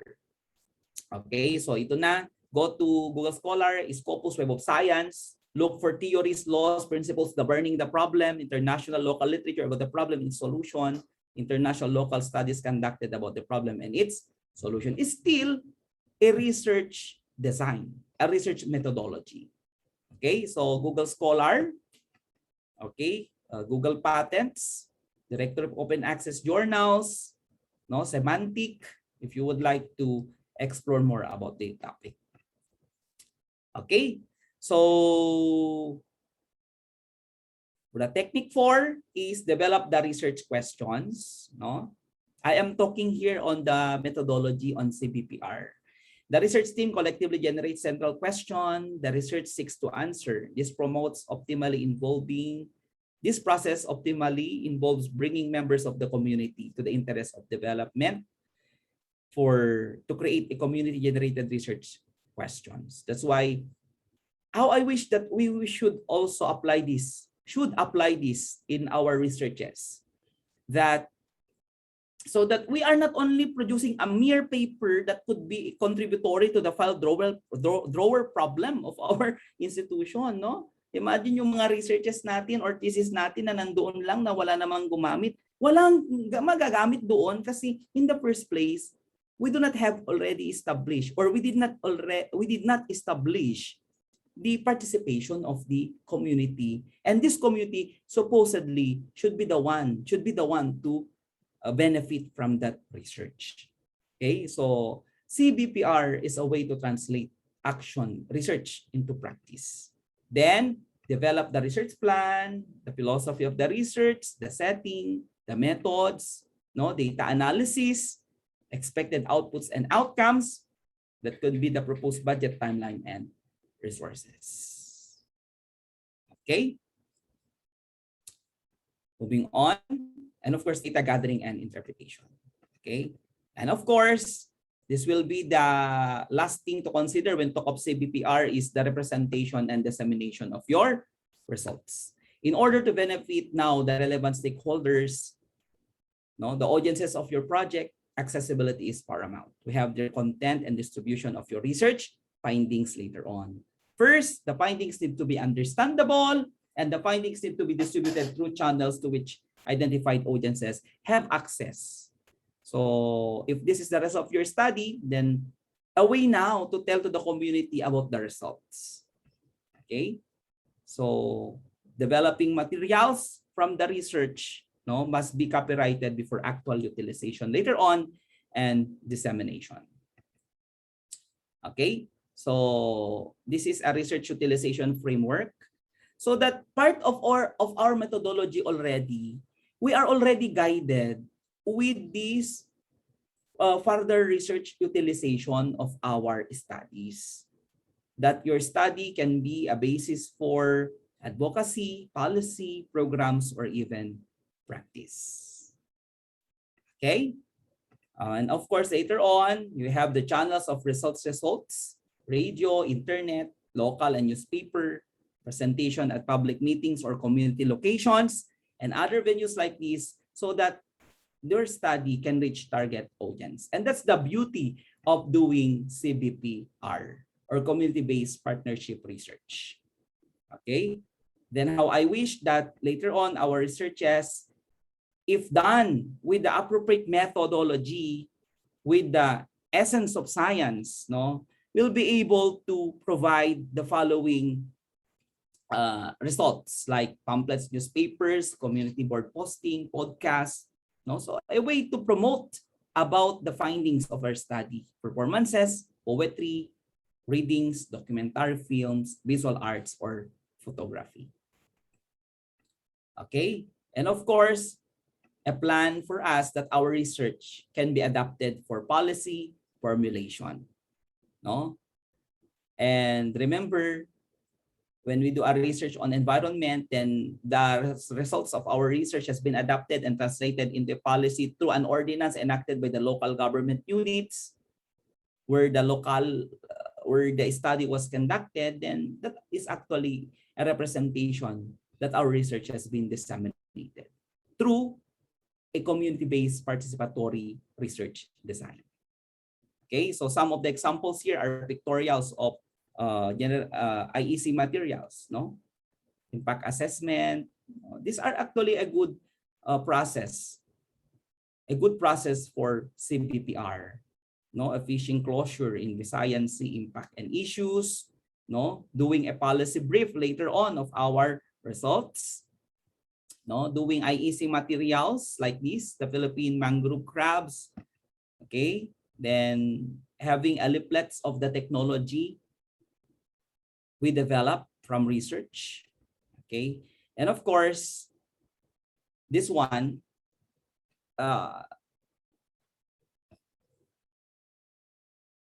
is a research methodology literature review matrix.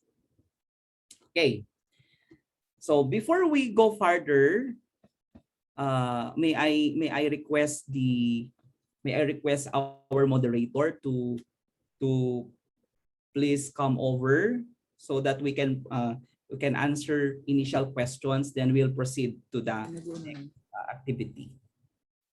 Yes, Because sir. as I can remember, is this until 5? Until 5 or 4? 5, sir. Correct. Okay. So So, for the Q&A session to all the participants, again po, you are given the opportunity to submit the questions by typing po your clarifications and follow-ups into the chat room or in the Q&A. So I'll be reading it po, and Dr. Magulod will address them po. So for the first question on the chat box, it's from Sir Ai. However, some reviews of the paper recommends the basic concept of a research despite you introduce new aspect and research writing. For comments po.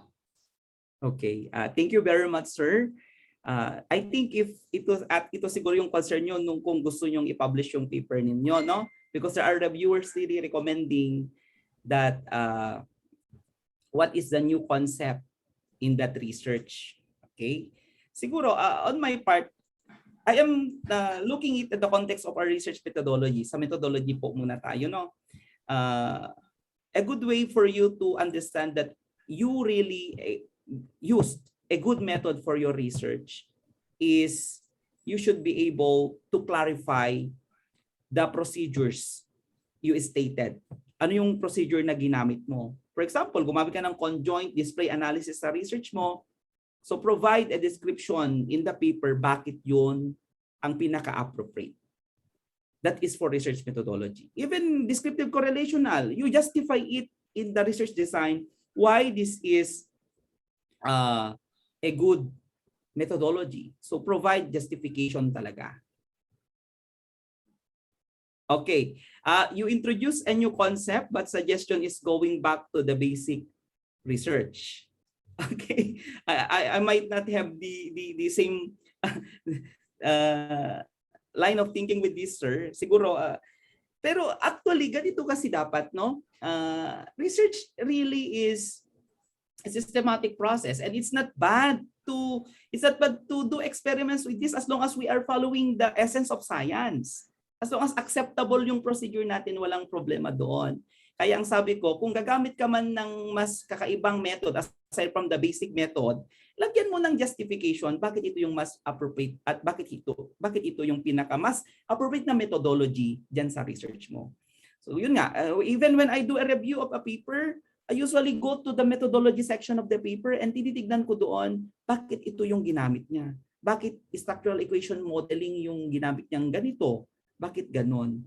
Okay, and as to my recommendation personally, then I let the researcher provide a practical reason why this method is the most appropriate for this study. Then gawin naman nila, answeran naman nila, pagbalik, then okay na. Okay? So that's it. What else? So another question, Sir Gilbert, from Sir Neil. If the speaker suggests that we remove the demographic profile and SOP only to place it in their respective place in Chapter 3, can we still describe the demographic profile in Chapter 4 without it being based on an SOP?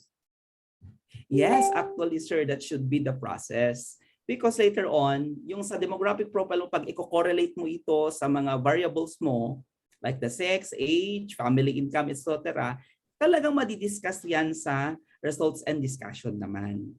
Okay, so you can put it, but generally kasi, para sa akin, pas nakikita ko na mas maganda na ilagay mo yung SOP na doon, na yung itanggalin mo na yung profile of the respondents mo sa results and discussion mo, yung pinakakwan niya, ilagay mo na yan sa sampling kasi yun na yung characteristics ng respondents mo eh. Okay, then doon naman sa kwan mo, doon naman sa discussion mo, ilalagay mo pa rin yung description but not actually the actual result na lagay mo na yung percentage of female, mga ganon.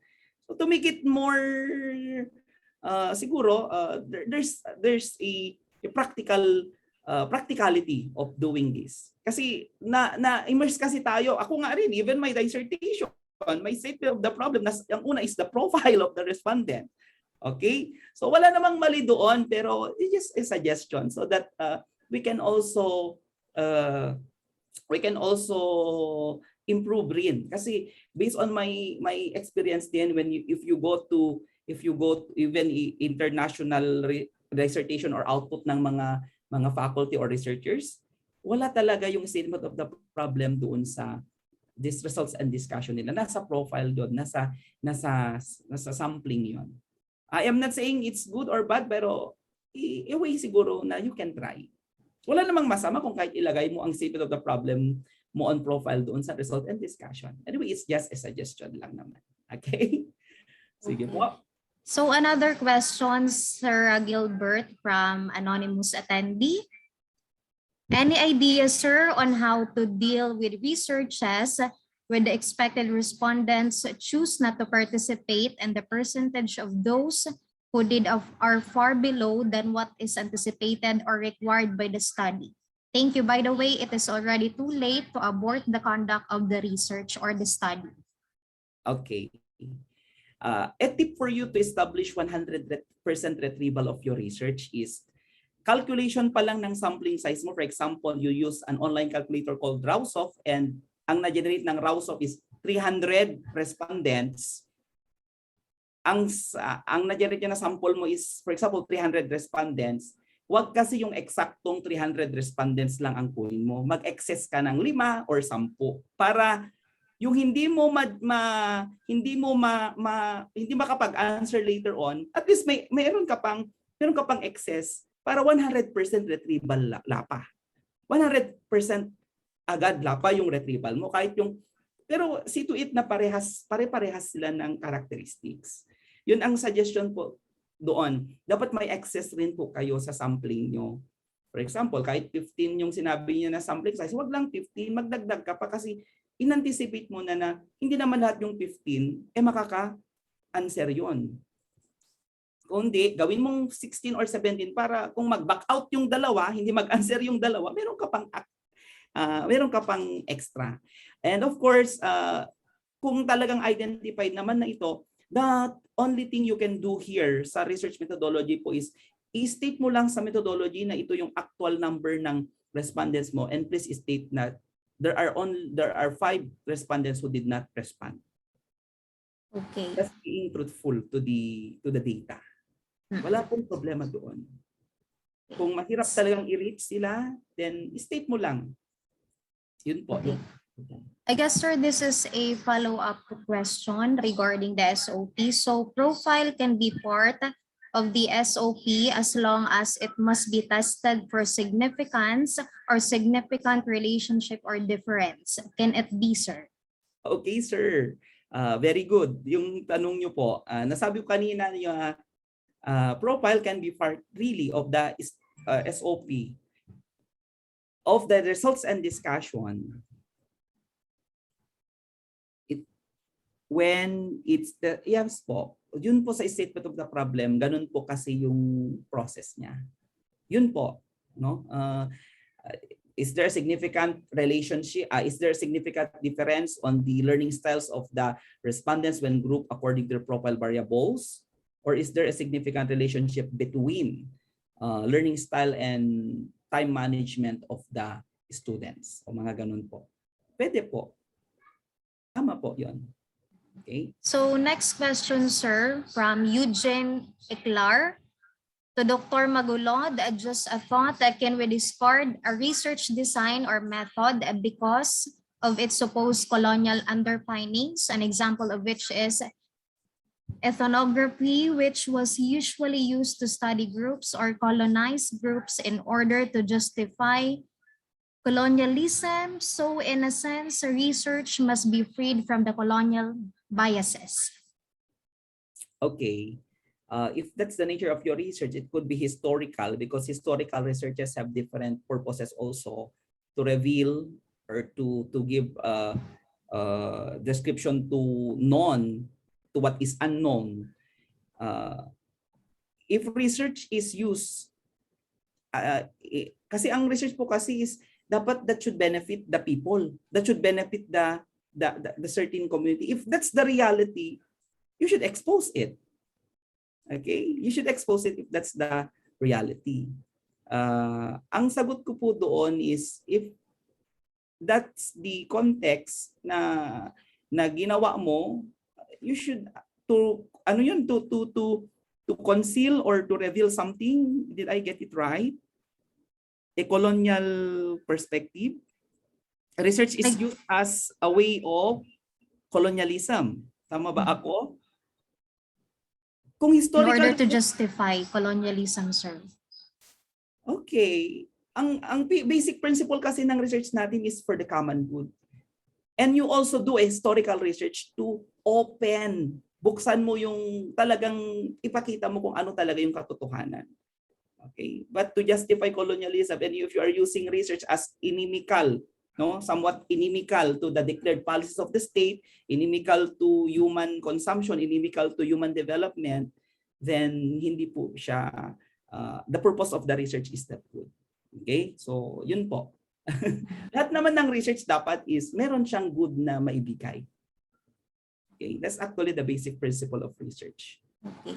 Next question, sir, is from Ma'am Lynn Villar. If you will involve stakeholders as an informant of the research, should it be considered community-based participatory design? Alternatively, possibly to be considered as a mixed method, provided that interviews will support the quantitative. Okay, ma'am. if you're trying to use participatory research design, see to it that the people there at the conception of the problem is involved na sila. Yun ang context kasi natin sa participatory research design. Pero pag kinuha mo lang siya na interviewer, na key informant respondent mo, no? Key informant mo doon sa component ng study mo, we do not qualify it as community-based participatory research design. Instead, it's really a mixed method or qualitative kung qualitative lang siya. Ang konsepto ng Cbpr po kasi is you already establish partnership at the very start of the problem, of the project. Okay? Ito yung sinusundan natin sa SUC na bago natin mag-initiate ng isang intervention, mga ganon, na-establish, na-organize na natin, di ba? Yung sa extension projects natin, na-organize na natin yung community, no? Para readily available na yung mag-adapt ng technology natin later on. Okay? Ang extent ng partnership ng people kasi dapat sa participatory research design is they should be seen as a stakeholder. A stakeholder po sila. Okay. Sir Gilbert, there is a clarification about the question of Eugene Eclor. So according to him or her, it is not just to justify colonialism. It is actually the previous question, sir, before the question of Ma'am Lynn Belion. Okay, siguro yung pan kanina. Pero dito, kung yun talaga ang gusto mong i-research, I understand na siguro interested ito sa historical research. Is interested ito to reveal something, no, from history na gustong malaman, no? So walang masama doon, basta truthful ka lang to present the findings of your research. Ang research is a way to provide us answer to the question. Lalo na kung historical po yung research ninyo na gagawin, no? Na gagamit ka ng ethnographical research. Okay. So yun po yung kwan doon. So next question is from Mama Dulce Achan. Online surveys accordingly are gaining popularity. However, they are found to have disadvantages. How do we counter this issue in the conduct of the data collection using mixed method during this pandemic? Okay po. Similar problem because we have also projects na talagang natingga rin due to ECQ restrictions, mga ganon, pandemic restrictions. If there are ways to reach your respondents, kung talagang certain po kayo na talagang gusto nyong puntahan, talaga pong pag talagang you get permit, gawa po kayo ng info, you get permit from your interagency task force, then kailangan nyo rin ng evidences of your swab testing na wala kayong COVID, ipe-permit naman nila kayo eh. Katulad nga sa amin po eh, naging yung part rin ng aming admin cost sa mga projects namin, nilagay na namin sa pagbili ng pagbili ng COVID para sa mga enumerators namin na pupunta sa mga field, hindi na sila bibili, meron nang silang dalhin na lang yung COVID test kit doon sa designated area ng munisipyo, i-test naman nila, of course with proper coordination really with the LGUs and the barangay people. Yun po talaga yung purpose naman natin. At talagang safe rin dapat yung pagkuhan natin. Wala po tayong magagawa kasi ganun po talaga yun eh. Kung online man yung pag-survey natin sa kanila, mas maganda po, mas maigi po yun. Pero ang problema mo lang po kasi sa online, kung wala talagang access yung respondents mo, kailangan mo siyang puntahan. Lalong-lalo kung kailangan mo talaga yung important information galing sa respondent, talagang pupuntahan mo po siya. Okay? So gawa lang po kayo ng catch-up plan ninyo in data gathering. Then later on, pag isusulat nyo yan sa methodology ninyo, dapat naka-indicate na ganito yung process ng pag-gather. Para well-justified, strong at scientifically sound ang research method ng research nyo. Okay po. Siguro, pending muna natin yung question para we can also proceed to the next portion. So Thank you very much for those questions. No? I am showing to you a sample literature review matrix for a research method. Sabi ko po kanina, di ba, bago ka gumamit ng ganyang method, ikaw na researcher, dapat meron ka dapat knowledge kung paano i-execute, paano gamitin, ano yung mga quantitative variables na gagamitin dyan, may knowledge ka ba doon sa calculation ng kanyang statistical procedure, etc. Basta lahat po ng nasa findings, dapat meron ka, nasa research methods, meron kang basis rin. Kaya on my part is just a sharing. I required my students to come up with a research methodology literature review matrix. Hindi lang sa chapter 2 sila gumawa ng literature review, pero I required them. Okay? Kasi with my own purpose na we cannot just follow a certain methodology without knowledge about it. So, kailangan sila rin may personal experience sila, may knowledge sila kung paano i-execute. So, we have here a matrix, 15 na references ang ni-require ko sa kanila. 15 references about the use of a certain method. So, for example, the students came to me, sabi niya, "Sir, I would like to do a study regarding this one. I will be using this method." Okay, sabi ko, what does the literature tell about your methodology? So you download 15 articles about that methodology, then try to identify kung research study siya about using that methodology. Mas maganda rin yun. Kung we require our students, we require ourselves, sabi ko na lang, na hanapin natin rin yung mga studies na gumamit ng ganitong method. Panang sa ganon, ma-enhance rin yung understanding natin. Okay, kung ano yung naging problema ni researcher na ganito sa ganyan na method, ano naman yung naging success story niya sa method na yan. That's why I put study parameters and variables, the focus of the study, ano yung pinaka-method na ginamit, ano yung naging findings, and ano yung gap. Because in literature, in article naman, sinasabi rin naman sa last part of your research article published is that this study only use this method. Further studies should be used using this method. So merong recommendation talaga galing sa nagsulat ng article na yon. So, we initiated this, then the result becomes good. No? Naging mas matalino pa nga, mas magaling pa nga yung mga bata na to identify yung mga steps on how to execute it. Okay? So, ito po ang magandang suggestion. Lalong-lalo na sa inyo mga listening students, no?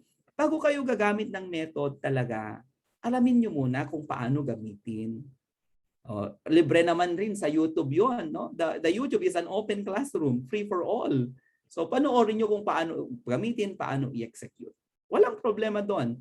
Kasi ang ina-afteran natin sa research methodology and design is the scientific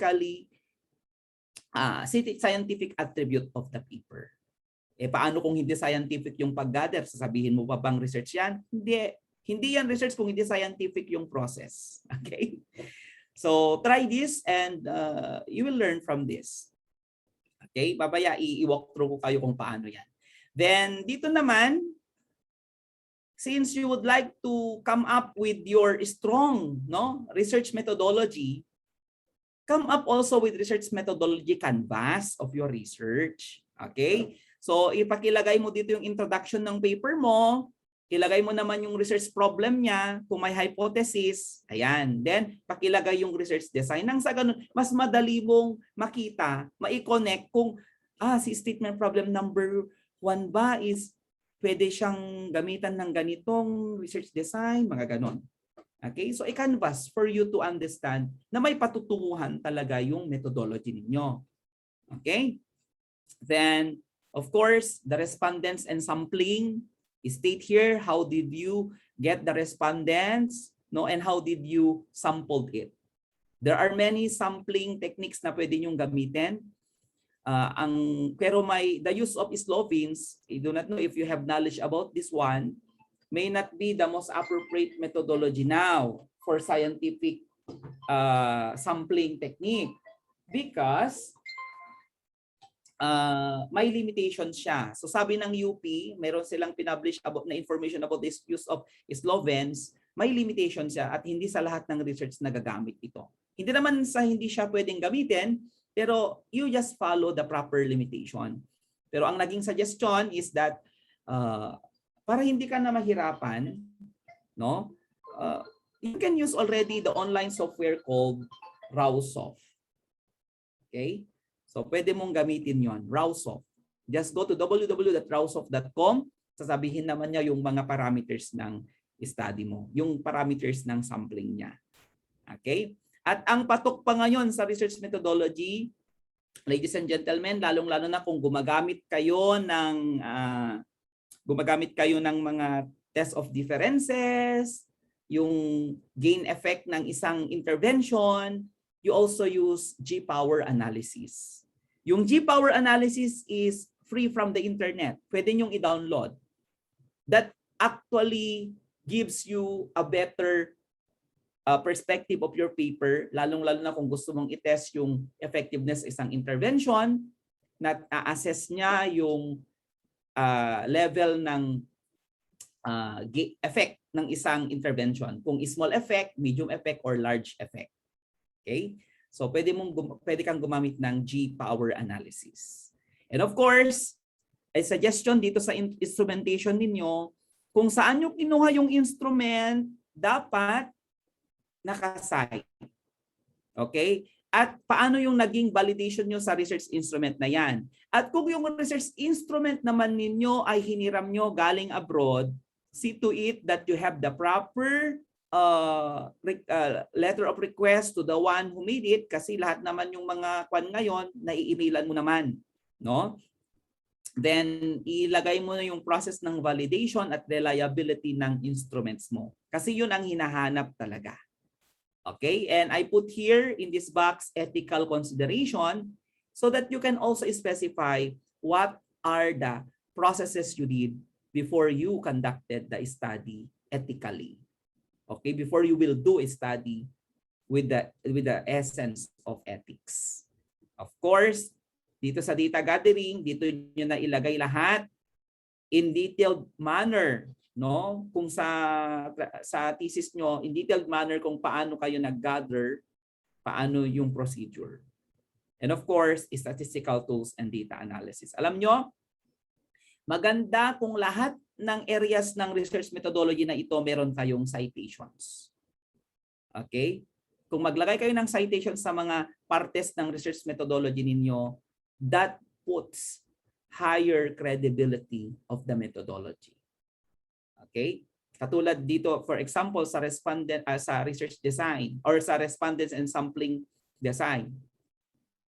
According to Frankel 1982, or sort of that the use of Pearson R or the use of test of relationships like Pearson R requires a minimum number of respondents, which is 30. State mo naman nun, more than 30 yung kinuha mong respondents at sampling mo. So it justifies na talagang it followed the scientific advice and scientific process ng research methodology. Okay? Then later on, kung medyo interested pa kayo, then you can publish a separate research article from your study focusing on its research methodology. Okay? So ito na yung tinatawag natin na methodological research article. If a student is able to do a methodological review of the study, ikaw na advisor, you will not worry on how the students will execute the research method. Okay? So yon. Then dito rin sa statistical tool and data analysis ninyo, of course, a sort of putting qualitative assurance on this, no? Were you able to have your data checked by experts in statistics? Pwede mong ilagay dyan, no? Pwede mong ilagay doon na an issue, a certificate of quality assurance has been issued to me by an expert in statistics stating that my variables were properly quantified and properly coded. Mga ganon. Okay? So, ibigyan natin ng strong perspective ang methodology natin. Hindi lang sa introduction at hindi lang sa results and discussion, kundi sa methodology natin. Kasi kung properly executed, well scientific backup ang methodology natin, no one will question the integrity of our paper.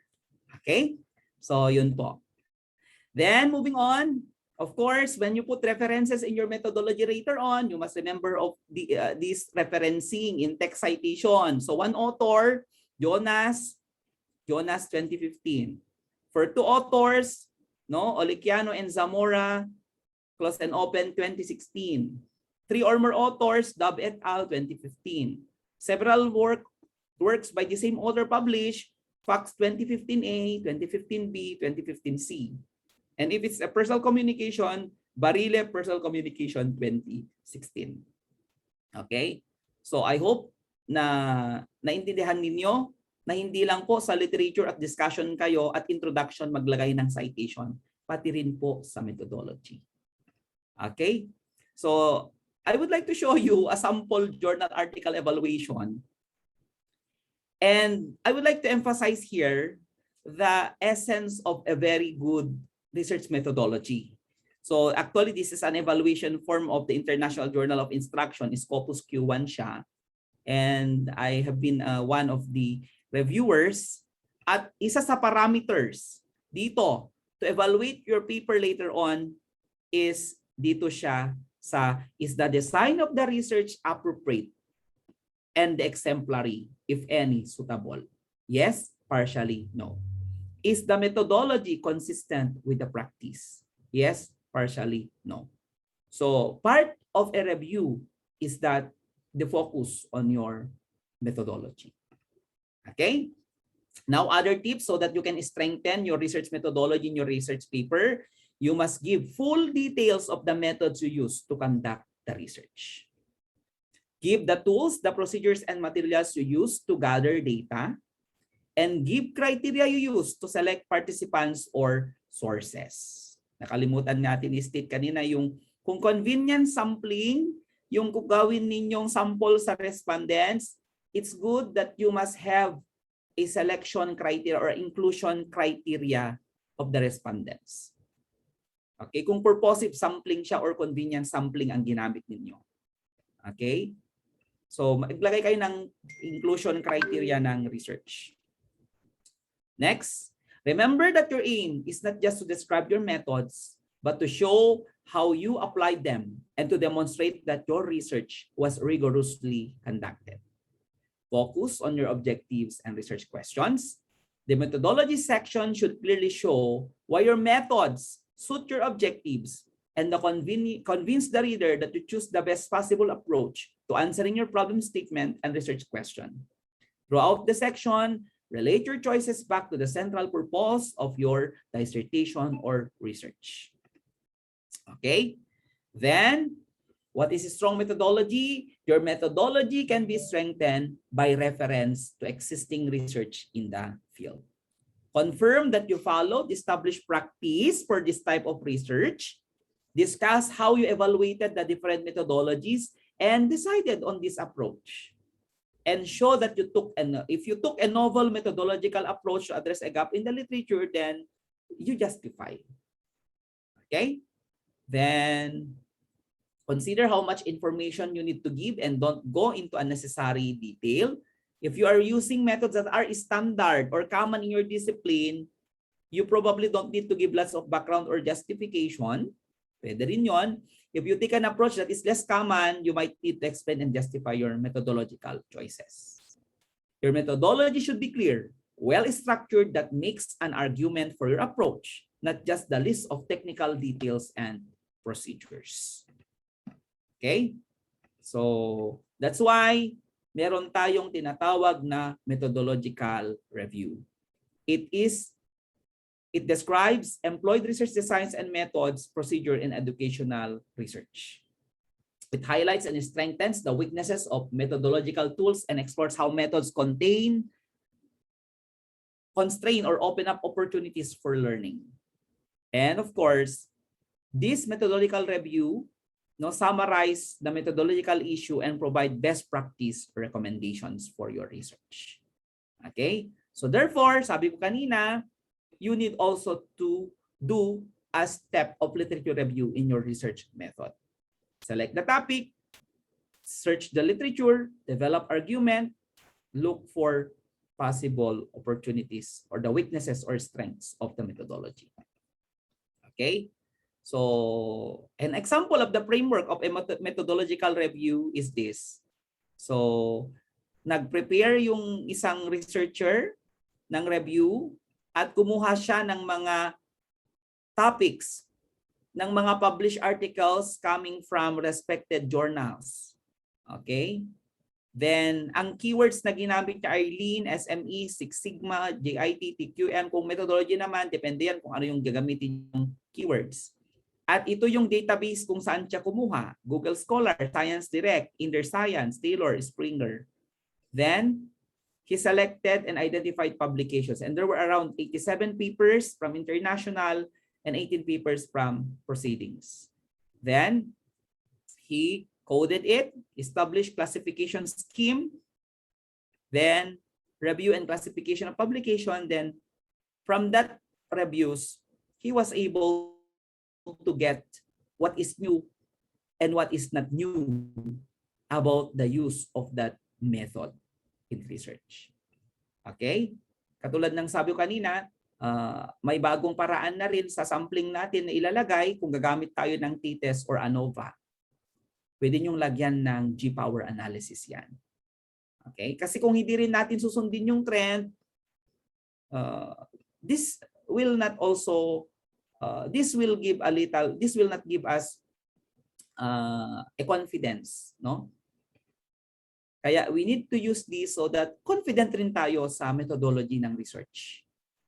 Okay? So, a sample of your walkthrough session is doing this, no? A systematic review of research on educational leadership and management, focus on topographical, cultural studies, analyze the full manuscript. I think alam naman niyo lahat kung paano gamitin yung Google Scholar, di ba? So the Google Scholar is a very powerful tool na it helps a lot in doing research. Then siguro Google Scholar will show you 10 sources per page. Then depende kung paano nyo gagawan. Okay?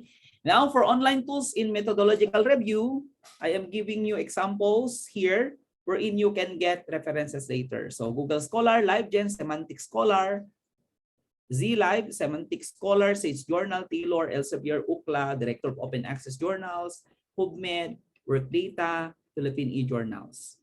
No? Directory of Open Access.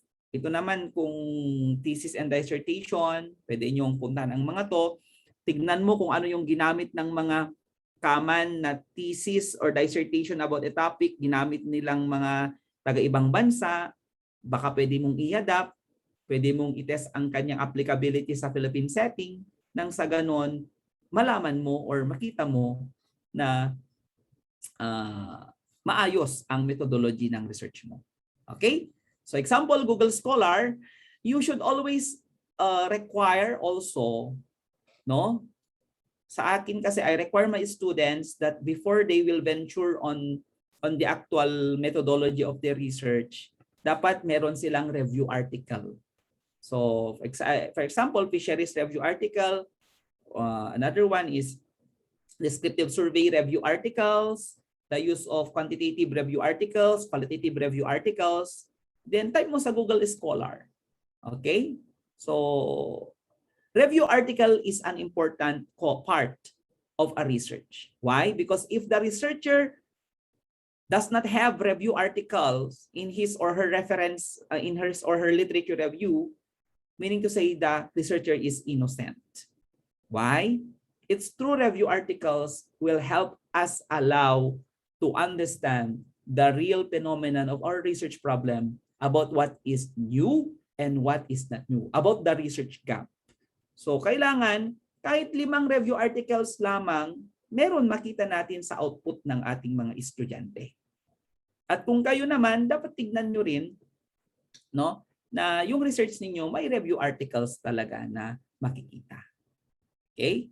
So sa LiveGen, ganito naman ang itsura niya. Z library. Okay, sa Semantic Scholar, I think it's better na. Maganda na ngayon yung Google Semantic Scholar kasi ang maganda dito sa Semantic Scholar, parang Google Scholar siya, pero ito kasi minamapa niya, no? Pinapakita niya rin kung saan yung location ng study, saan nakandak. Kaya sometimes I prefer using the Semantic Scholar. Okay? Kung gusto ba ninyo ng walkthrough ng mga ito, mamaya subukan natin yung semantic. Okay, so SAGE journals naman, no? Taylor and Francis, Elsevier, no?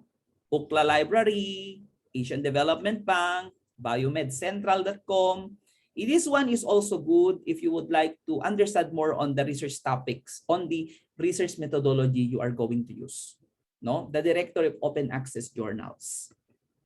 The National Bureau of Economic Research, no? PNAS, SSN, Social Science Research Network, and in Philippine setting, the Philippine journals. Okay? So, okay, mga example tayo kung paano mag-review ng literature, methodological review. Just download topics about it, then try to look at the patterns of the articles, no? Depende kung ano yung isa-set mo na parameters. Okay? So, the purpose of this section now is for you to present directly and straightforwardly what has been done, how and when, and how the data were analyzed and presented. This section should provide all the information needed to allow another researcher to judge the study or actually repeat the experiment. And the simplest way to organize this section is chronological in your methodology. Include necessary information but avoid unnecessary details. Okay? Skip ko na yan. Alam naman na natin yan. Okay?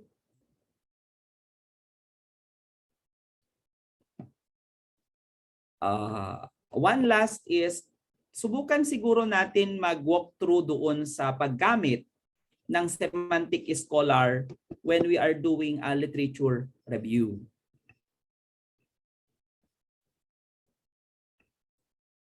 Stop share ko muna, ha? Okay?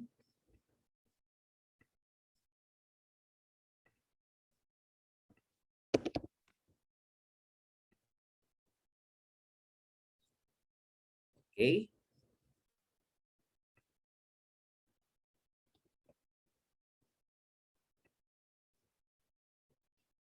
All right.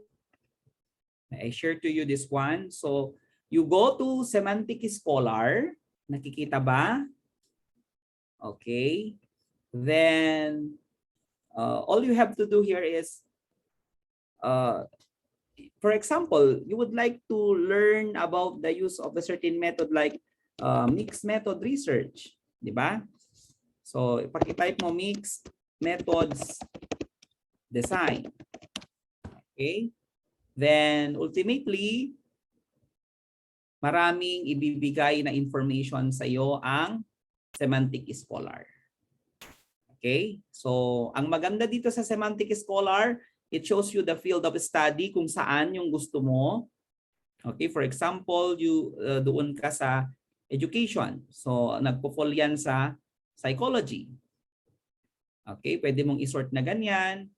Date range, last 5 years or this year. So, let's say last 5 years, has PTF, publication type, we'd like to, it's a journal article, siguro, then author, okay, pwede mong i-click yung sort by relevance, sort by citation, sort by most influential paper, or sort by recency. Sa atin, sa relevance na lang. Okay? So these are actually the studies conducted, no, in other countries using this mixed methods design. So requiring our students to download at least 15 articles about the method so that they will be immersed on how to execute this is a good way for them to develop the research skill. Okay? Kasi dito naman, makita naman nila kung paano na-execute, paano ginawa yung research. So, a way for them to learn that certain methodology is replicable or can be adapted. Then later on, gawa sila ng literature review matrix nila, then sila na rin yung mag-aayos. Okay? At ang maganda rin dito is, for example, you would like to know the citation. Okay, click mo doon, then cite. Okay, you can click on APA. That's it. Okay. Then okay, you can also save it to your library. Okay, and it's a good reference since it has citations already. Now, you can also go back and sort the references according to citation counts. Okay, so these are the studies that are cited, no? Ito naman, maganda ito yung pinaka-cited na research, meron na siyang 39. White older adults experience of COVID-19, a mixed methods analysis of stresses and joys. So in that way, it provides learners, it provides the researcher an opportunity to understand how a research method will be properly employed. Okay? So, anong oras na? 3:27. So that ends my presentation. Let's have an open discussion para I will also learn from you. Okay? Again po, to all the participants, for your questions po and clarifications, feel free to send your questions on the chat box or in the Q&A.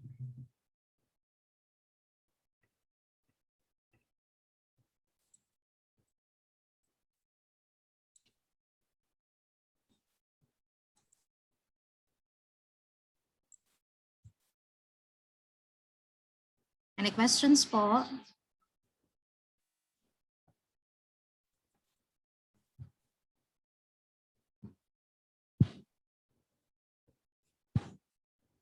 Okay, mag-open forum po tayo. If you have questions there with regards to your, may clarification kayo sa methodology ninyo, pwede nyong tanungin. Nang sa ganun, we can also provide you tips on how you will execute your methodology. Sir, can I be recognized? Yes, Professor. Yes, Okay. yes. So may tanong lang po ako, sir, regarding sa practice ninyo regarding research ethics. So ano po yung process ninyo pagdating sa research ethics? Saan siya papasok after the technical review or before the technical review? Kasi di ba depende kasi sa process natin sa school eh. But in our case po kasi, sir, nung wala pa kaming research ethics, dumadaan yung research namin into una po sa yung proposal isasabit ng faculty sa college, and it will be evaluated by the college research committee, and i-endorse na po yun once na ma-approve ng college research committee doon sa institutional review committee. And then pag na-approve na yung ng institutional review committee, ipapadala na namin siya for external review ng panel. So that's the case nung wala pa talaga kaming research ethics. But in your case, sir, saan papasok yung research ethics? Yung pagbibigay ng ethical clearance. Okay, Professor. Ito yung kwan namin. Part of our activity kasi sa university is we have the campus in-house reviews. Then, of course, we call for papers to submit yung mga faculty. We expect na yung mga submission nila, hindi pa refine yon. Then later on, the presentation of the papers through the in-house review, then doon na namin titignan. So only then the researcher can fulfill the recommendations kung talagang, kasi tinitignan rin namin yung quality ng paper, yung outcomes niya, yung output niya na ma-generate. So kung potential yung paper, diretso na yan, mag-ethical clearance na siya, ganon. Of course, doon naman sa niya, part of the requirement later on para i-download yung fund sa kanyang research is yung patent search, ethical protocol of the approved ethics protocol of the study, then copy of the proposal plus yung line item budget. So, depende yun po kasi sa strategy natin. Kasi sa amin naman is kung call for proposal, hindi para natin i-expect na ganun kaganda talaga yung maisubmit sa atin.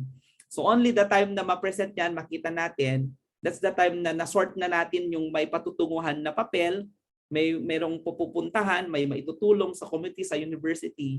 So yung mga papel na yon after the in-house na na-identify namin na talagang may potential, that's the time now that we require them to submit the requirements, the ethical protocol, and so on and so forth.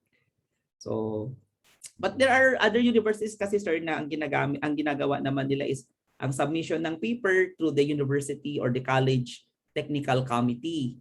So, kung social science siya, kung natural science, isa-submit muna yun sa committee ng mga yon, then later on i-endorse ng committee sa RDE sa level natin. Then saka na nila i-require yung protocol, ethics protocol.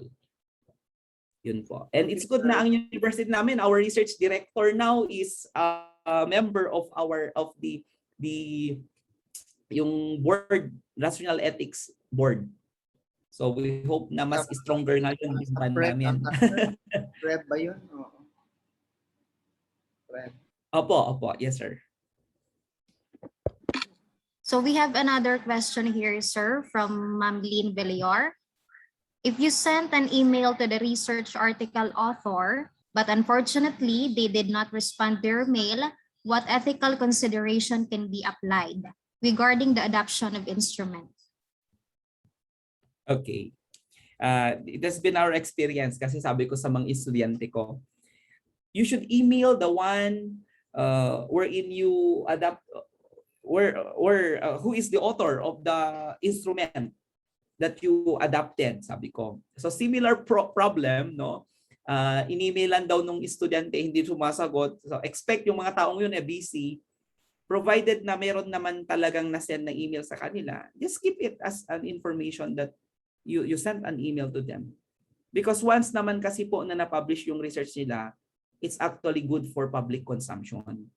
Ang hinihingi lang kasi natin na is just a matter of formality that we use their instrument.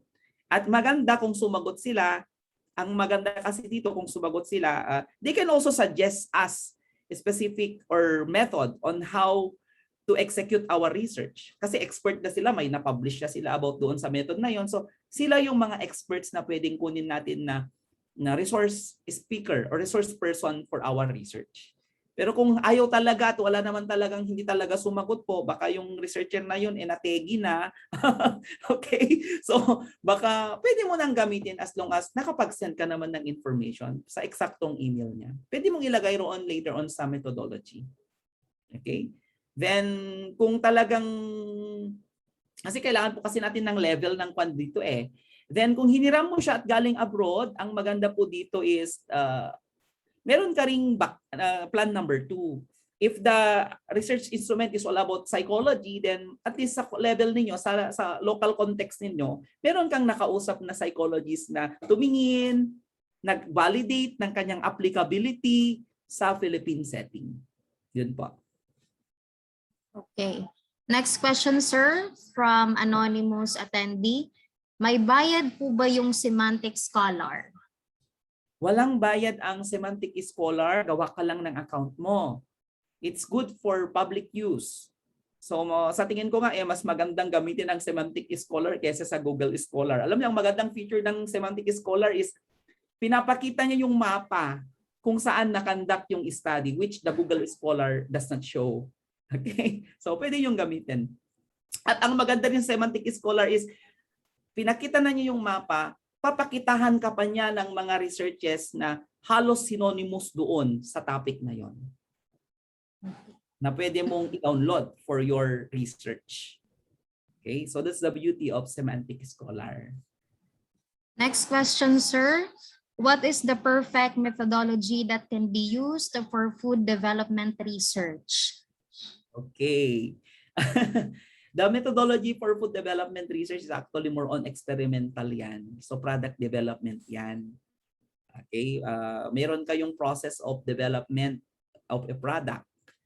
So kailangan nyo muna ng mga experiments. Di ba? Bago ka makapaggawa ng cookies, sabi mo, bago ka magkuhan ng cookies, establish mo muna yung mga treatments ng variables mo, kung ano yung treatment na gagamitin mo doon, ano yung level ng sugar, ano yung level ng kwan. So more or less, it's actually an experimental research for product development. Then to follow na yung kanyang further studies on packaging, on market sustainability, etc. Any questions pa po? Clarifications and follow-ups from our participants po?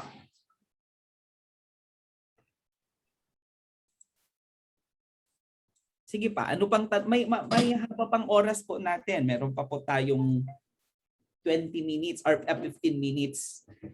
Let's do it in informal way, nang sa ganun we can also provide tips sa methodology ng paper ninyo. So doon sa nagawa nyo na in your previous webinar, since you already developed your proposal, no, na may problem na kayo doon, etc. So pag-isipan nyo naman na ngayon kung paano papagandahin yung methodology. Para sa akin naman is personally, no, parang mas maganda na kung kaya yung i-convert yung research nyo into a community partnership, no, mas maganda yun. Kasi pagkalabas later on ng resulta ng research mo, nandyan na si PNP nagagamit ng result niya, nandyan na ang mga agencies na ready to provide you the necessary material to disseminate the information. Okay?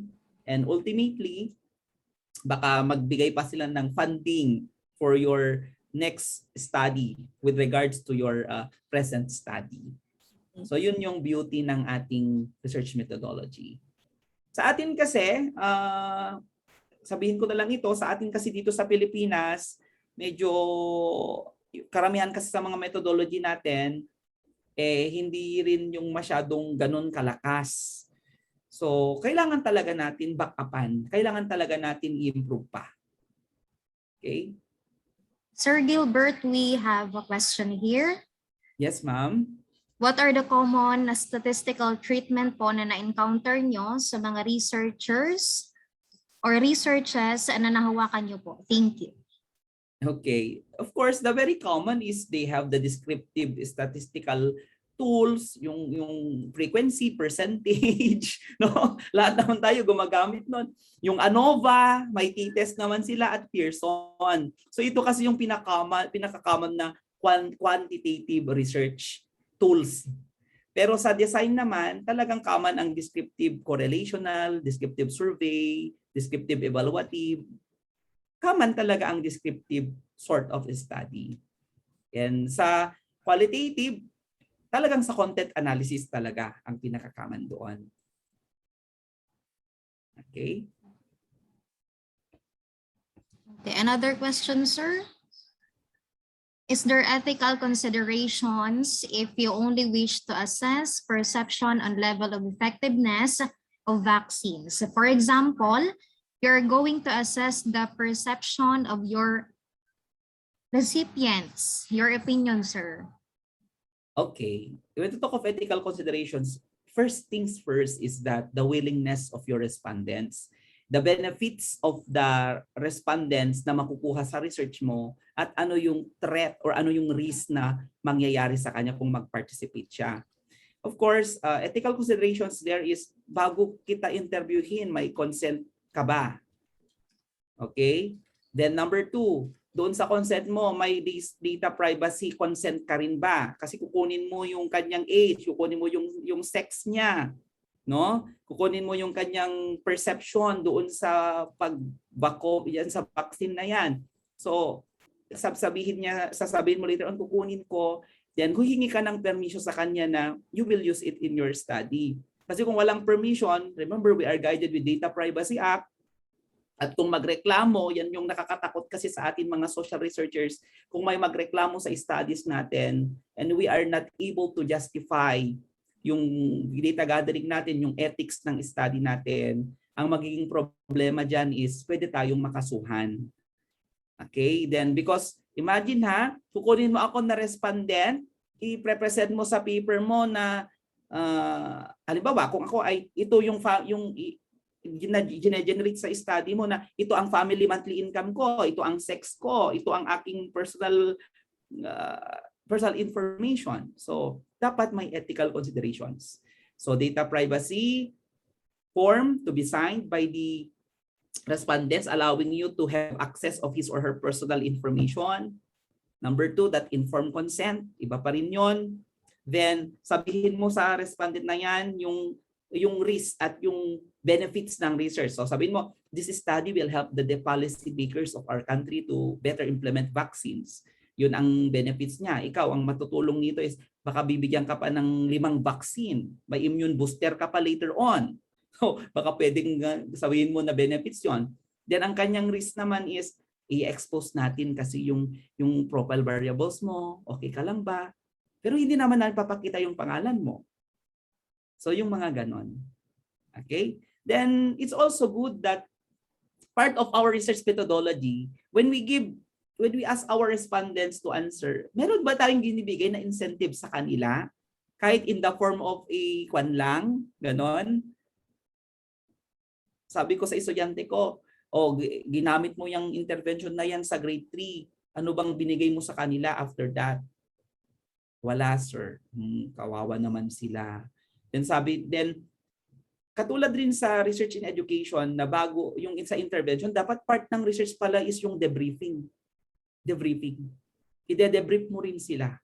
So may closure. Kung may simula, may closure. So na-answeran mo na ito, maraming salamat. See to it that I will use this study for this particular study only. I will not reveal who you are, and so on and so forth.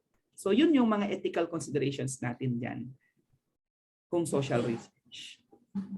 Next question, sir, from Sir Raymond. Good afternoon. If the research involves instructional material for the students, but since there is no face-to-face modality this time, what could be the possible alternatives to be done? Thank you. Okay, sir. Put your learning material into online. Ilagawan mo siya ng multimedia presentation mo so that the students can have access this one in online mode. Kasi kung kwan ka naman po at medyo may budget, pwede mo nang ipaprint yan, i-distribute mo sa mga bata, and you get the evaluation feedback from the students, from the teachers, to improve the learning material. We have Professor Harold here who is an expert in IM development. No? Mag-knock po kayo sa kanyang door.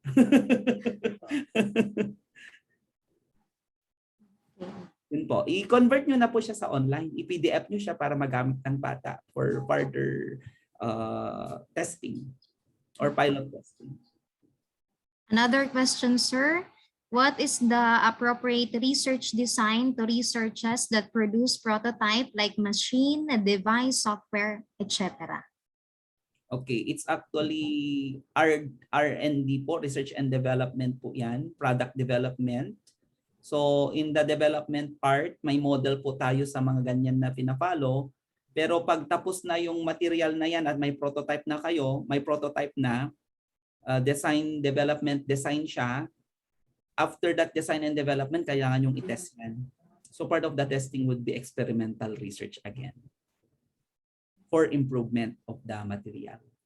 Ang aming campus po, ang dami po naming na-develop na mga tools, so nasa testing period po kami. But see to it that when your tools are for food processing, for product development ng mga tools dyan, lalong-lalo na kung gumamit kayo ng mga lata, mga materials na yung mga metals, meron pong sinet ang engineering code. I don't know if it's a metal engineering code of the Philippines na kailangan papasayan sa standard. So ang pinakamabuti pong gawin nyo kung may nagawa na kayong material is pwede po kayong pumunta sa DOST at you ask them and to give comments of the prototype you develop for further testing. Dang sa ganon, as you go along the process, binibigyan na kayo ng information kung ano pa yung pwede nyong i-improve doon sa material. Maganda rin po na itap nyo rin ang DOST dyan para meron na rin kayong partner agency. At maganda rin sana na bago kayo nag-prototype, meron ng community na organized na pwedeng mag-adapt ng technology nyo. Katulad po sa amin, gumawa po kami ng cacao dryer kasi karamihan sa problema ng community namin because our niche program is on cacao processing. Gumagawa po ang campus namin ng mga tsokolate. So, ang nakitang problema sa mga farmers, kung wet season, nasisira yung mga beans nila. So, our campus nag-start po kami sa prototype ng cacao dryer hanggang naging solar powered, hanggang nagkaroon ng na then yun na ginagamit na po ng mga community. So, research for development. But on the testing, experimental talaga po yun. There's a question, sir, coming from Sir Harold Noga. Hello, sir. You have mentioned about ANOVA. May I be enlightened as to which is which between ANOVA and Kruskal-Wallis? Thank you. Okay, siguro ANOVA yung tinatanong mo at saka ang Kruskal-Wallis. Remember that when you use Pretest and ANOVA, meron tayong assumption as to the parametrics, no? Yung assumption natin sa mga yan. Siguro you use Kruskal-Wallis and even Shapiro-Wilkson kung yung data natin ay hindi siya parametric. Pero pag parametric, yung assumption natin, we use Pretest and ANOVA. So alam niyo naman na kung gagamit tayo ng ANOVA, we are testing the differences on the responses, the mean responses of the respondents when they are grouped into three or more variables. So yun ang purpose kasi ng ANOVA natin. Hindi katulad, even our t-test, may mga assumption din po tayo na pina-follow. I am not a statistician, but yun po, as a researcher na rin, natututo rin naman na tayo. Nalalaman naman na natin na may mga ganito pala. So, hindi, yun po. An advice is you better consult yung mga statistician ninyo para they can really guide you with your research methodology. Kaya sabi ko po kanina is, siguro part of the paper of our students and faculty is a certification coming from a statistician that their variables are properly quantified. Yun lang po. Ano pa? Baka nagsasawa na po kayo sa akin. Kanina pa ako alauna nagsasalita.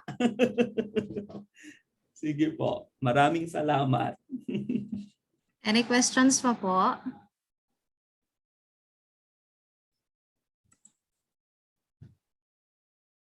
Okay. There's a clarification from Sir Eugene. Sir, for clarification, can we use code names for our respondents and the places subject of our research? Yes, Sir Eugene, part of the ethics is the anonymity of the respondents.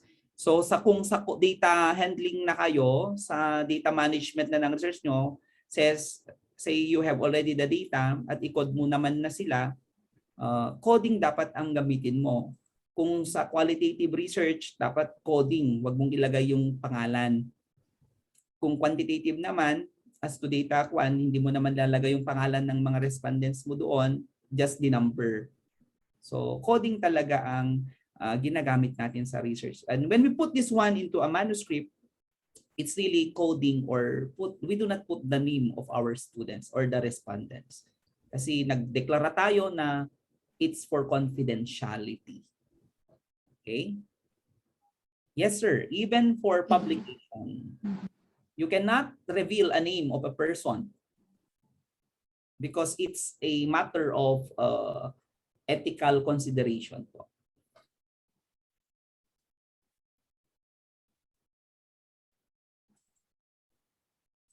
Again po, for your questions, clarifications.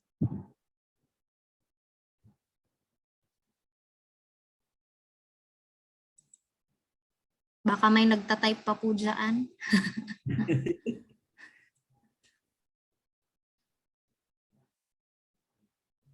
I guess wala na siguro, sir.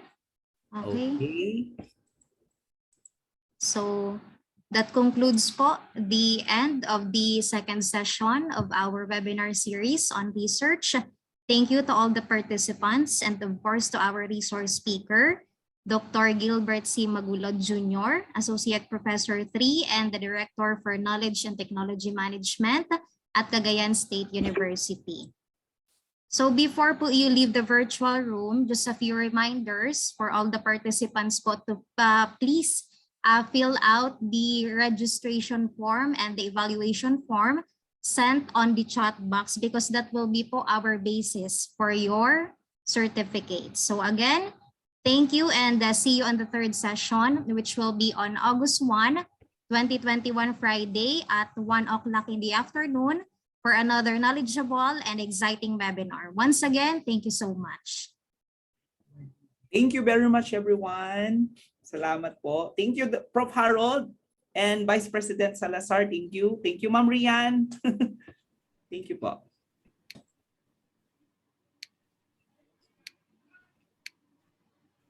Wait, sir. Wala na si sir.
Excuse po, we will proceed, Risa, with awarding of certificate kay sir.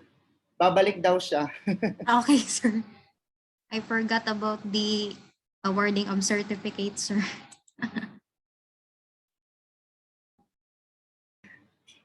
Babalik daw po si sir for the awarding. Again po, may I remind everyone to please stay on the virtual room. Thank you.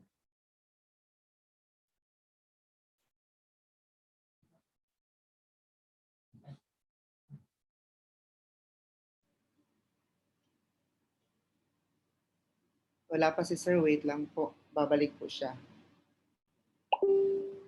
So we remind din po pala yung mga participants that we still have the third session on Friday po. So yung may mga nagtatanong po about statistics, so you will be enlightened by our invited speaker on Friday, the research director of the DBSNSCAT, Masbate. He is the research director at the same time, statistician, a university statistician. Okay, nakabalik na po si Sir Gilbert. Sorry po. Okay. So at this juncture, let us now proceed to the awarding of the certificate to our resource speaker. Citation reads, Camarines Sur Polytechnic College's Center for Research and Development. This certificate of commendation is presented to Dr. Gilbert C. Magulod Jr., In recognition of his valuable contribution for sharing his time and expertise as resource speaker on the topic Research, Methodology, and Designs during the webinar series on research held on September 29, 2021 via Zoom video conferencing. Given this 29th day of September in the year of our Lord 2021. Signed, Engineer Harold John Arterano, Director, Center for Research and Development. Signed, Dr. Teresita B. Salazar, Vice President for Research, Extension, Production, and Renewal and Development. Signed, Dr. Charlito Picadag, SUC President 3. A virtual clap for Sir Gilbert. Thank you very much. Sir, thank you po. Camarines Sur Polytechnic Colleges.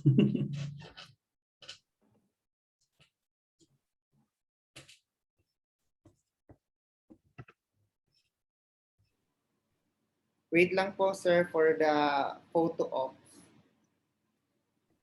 1, 2, 3. Okay po. So thank you. Thank you very much po, Dr. Magulud, for accepting our invitation. Thank you po. Thank you, Prof. Harold. Also, thank you din po sa mga attendees po natin. Thank you very much po. I will be sending you the reference, Prof. Harold, and the slides po para Okay, sir, thank you. So, thank you po.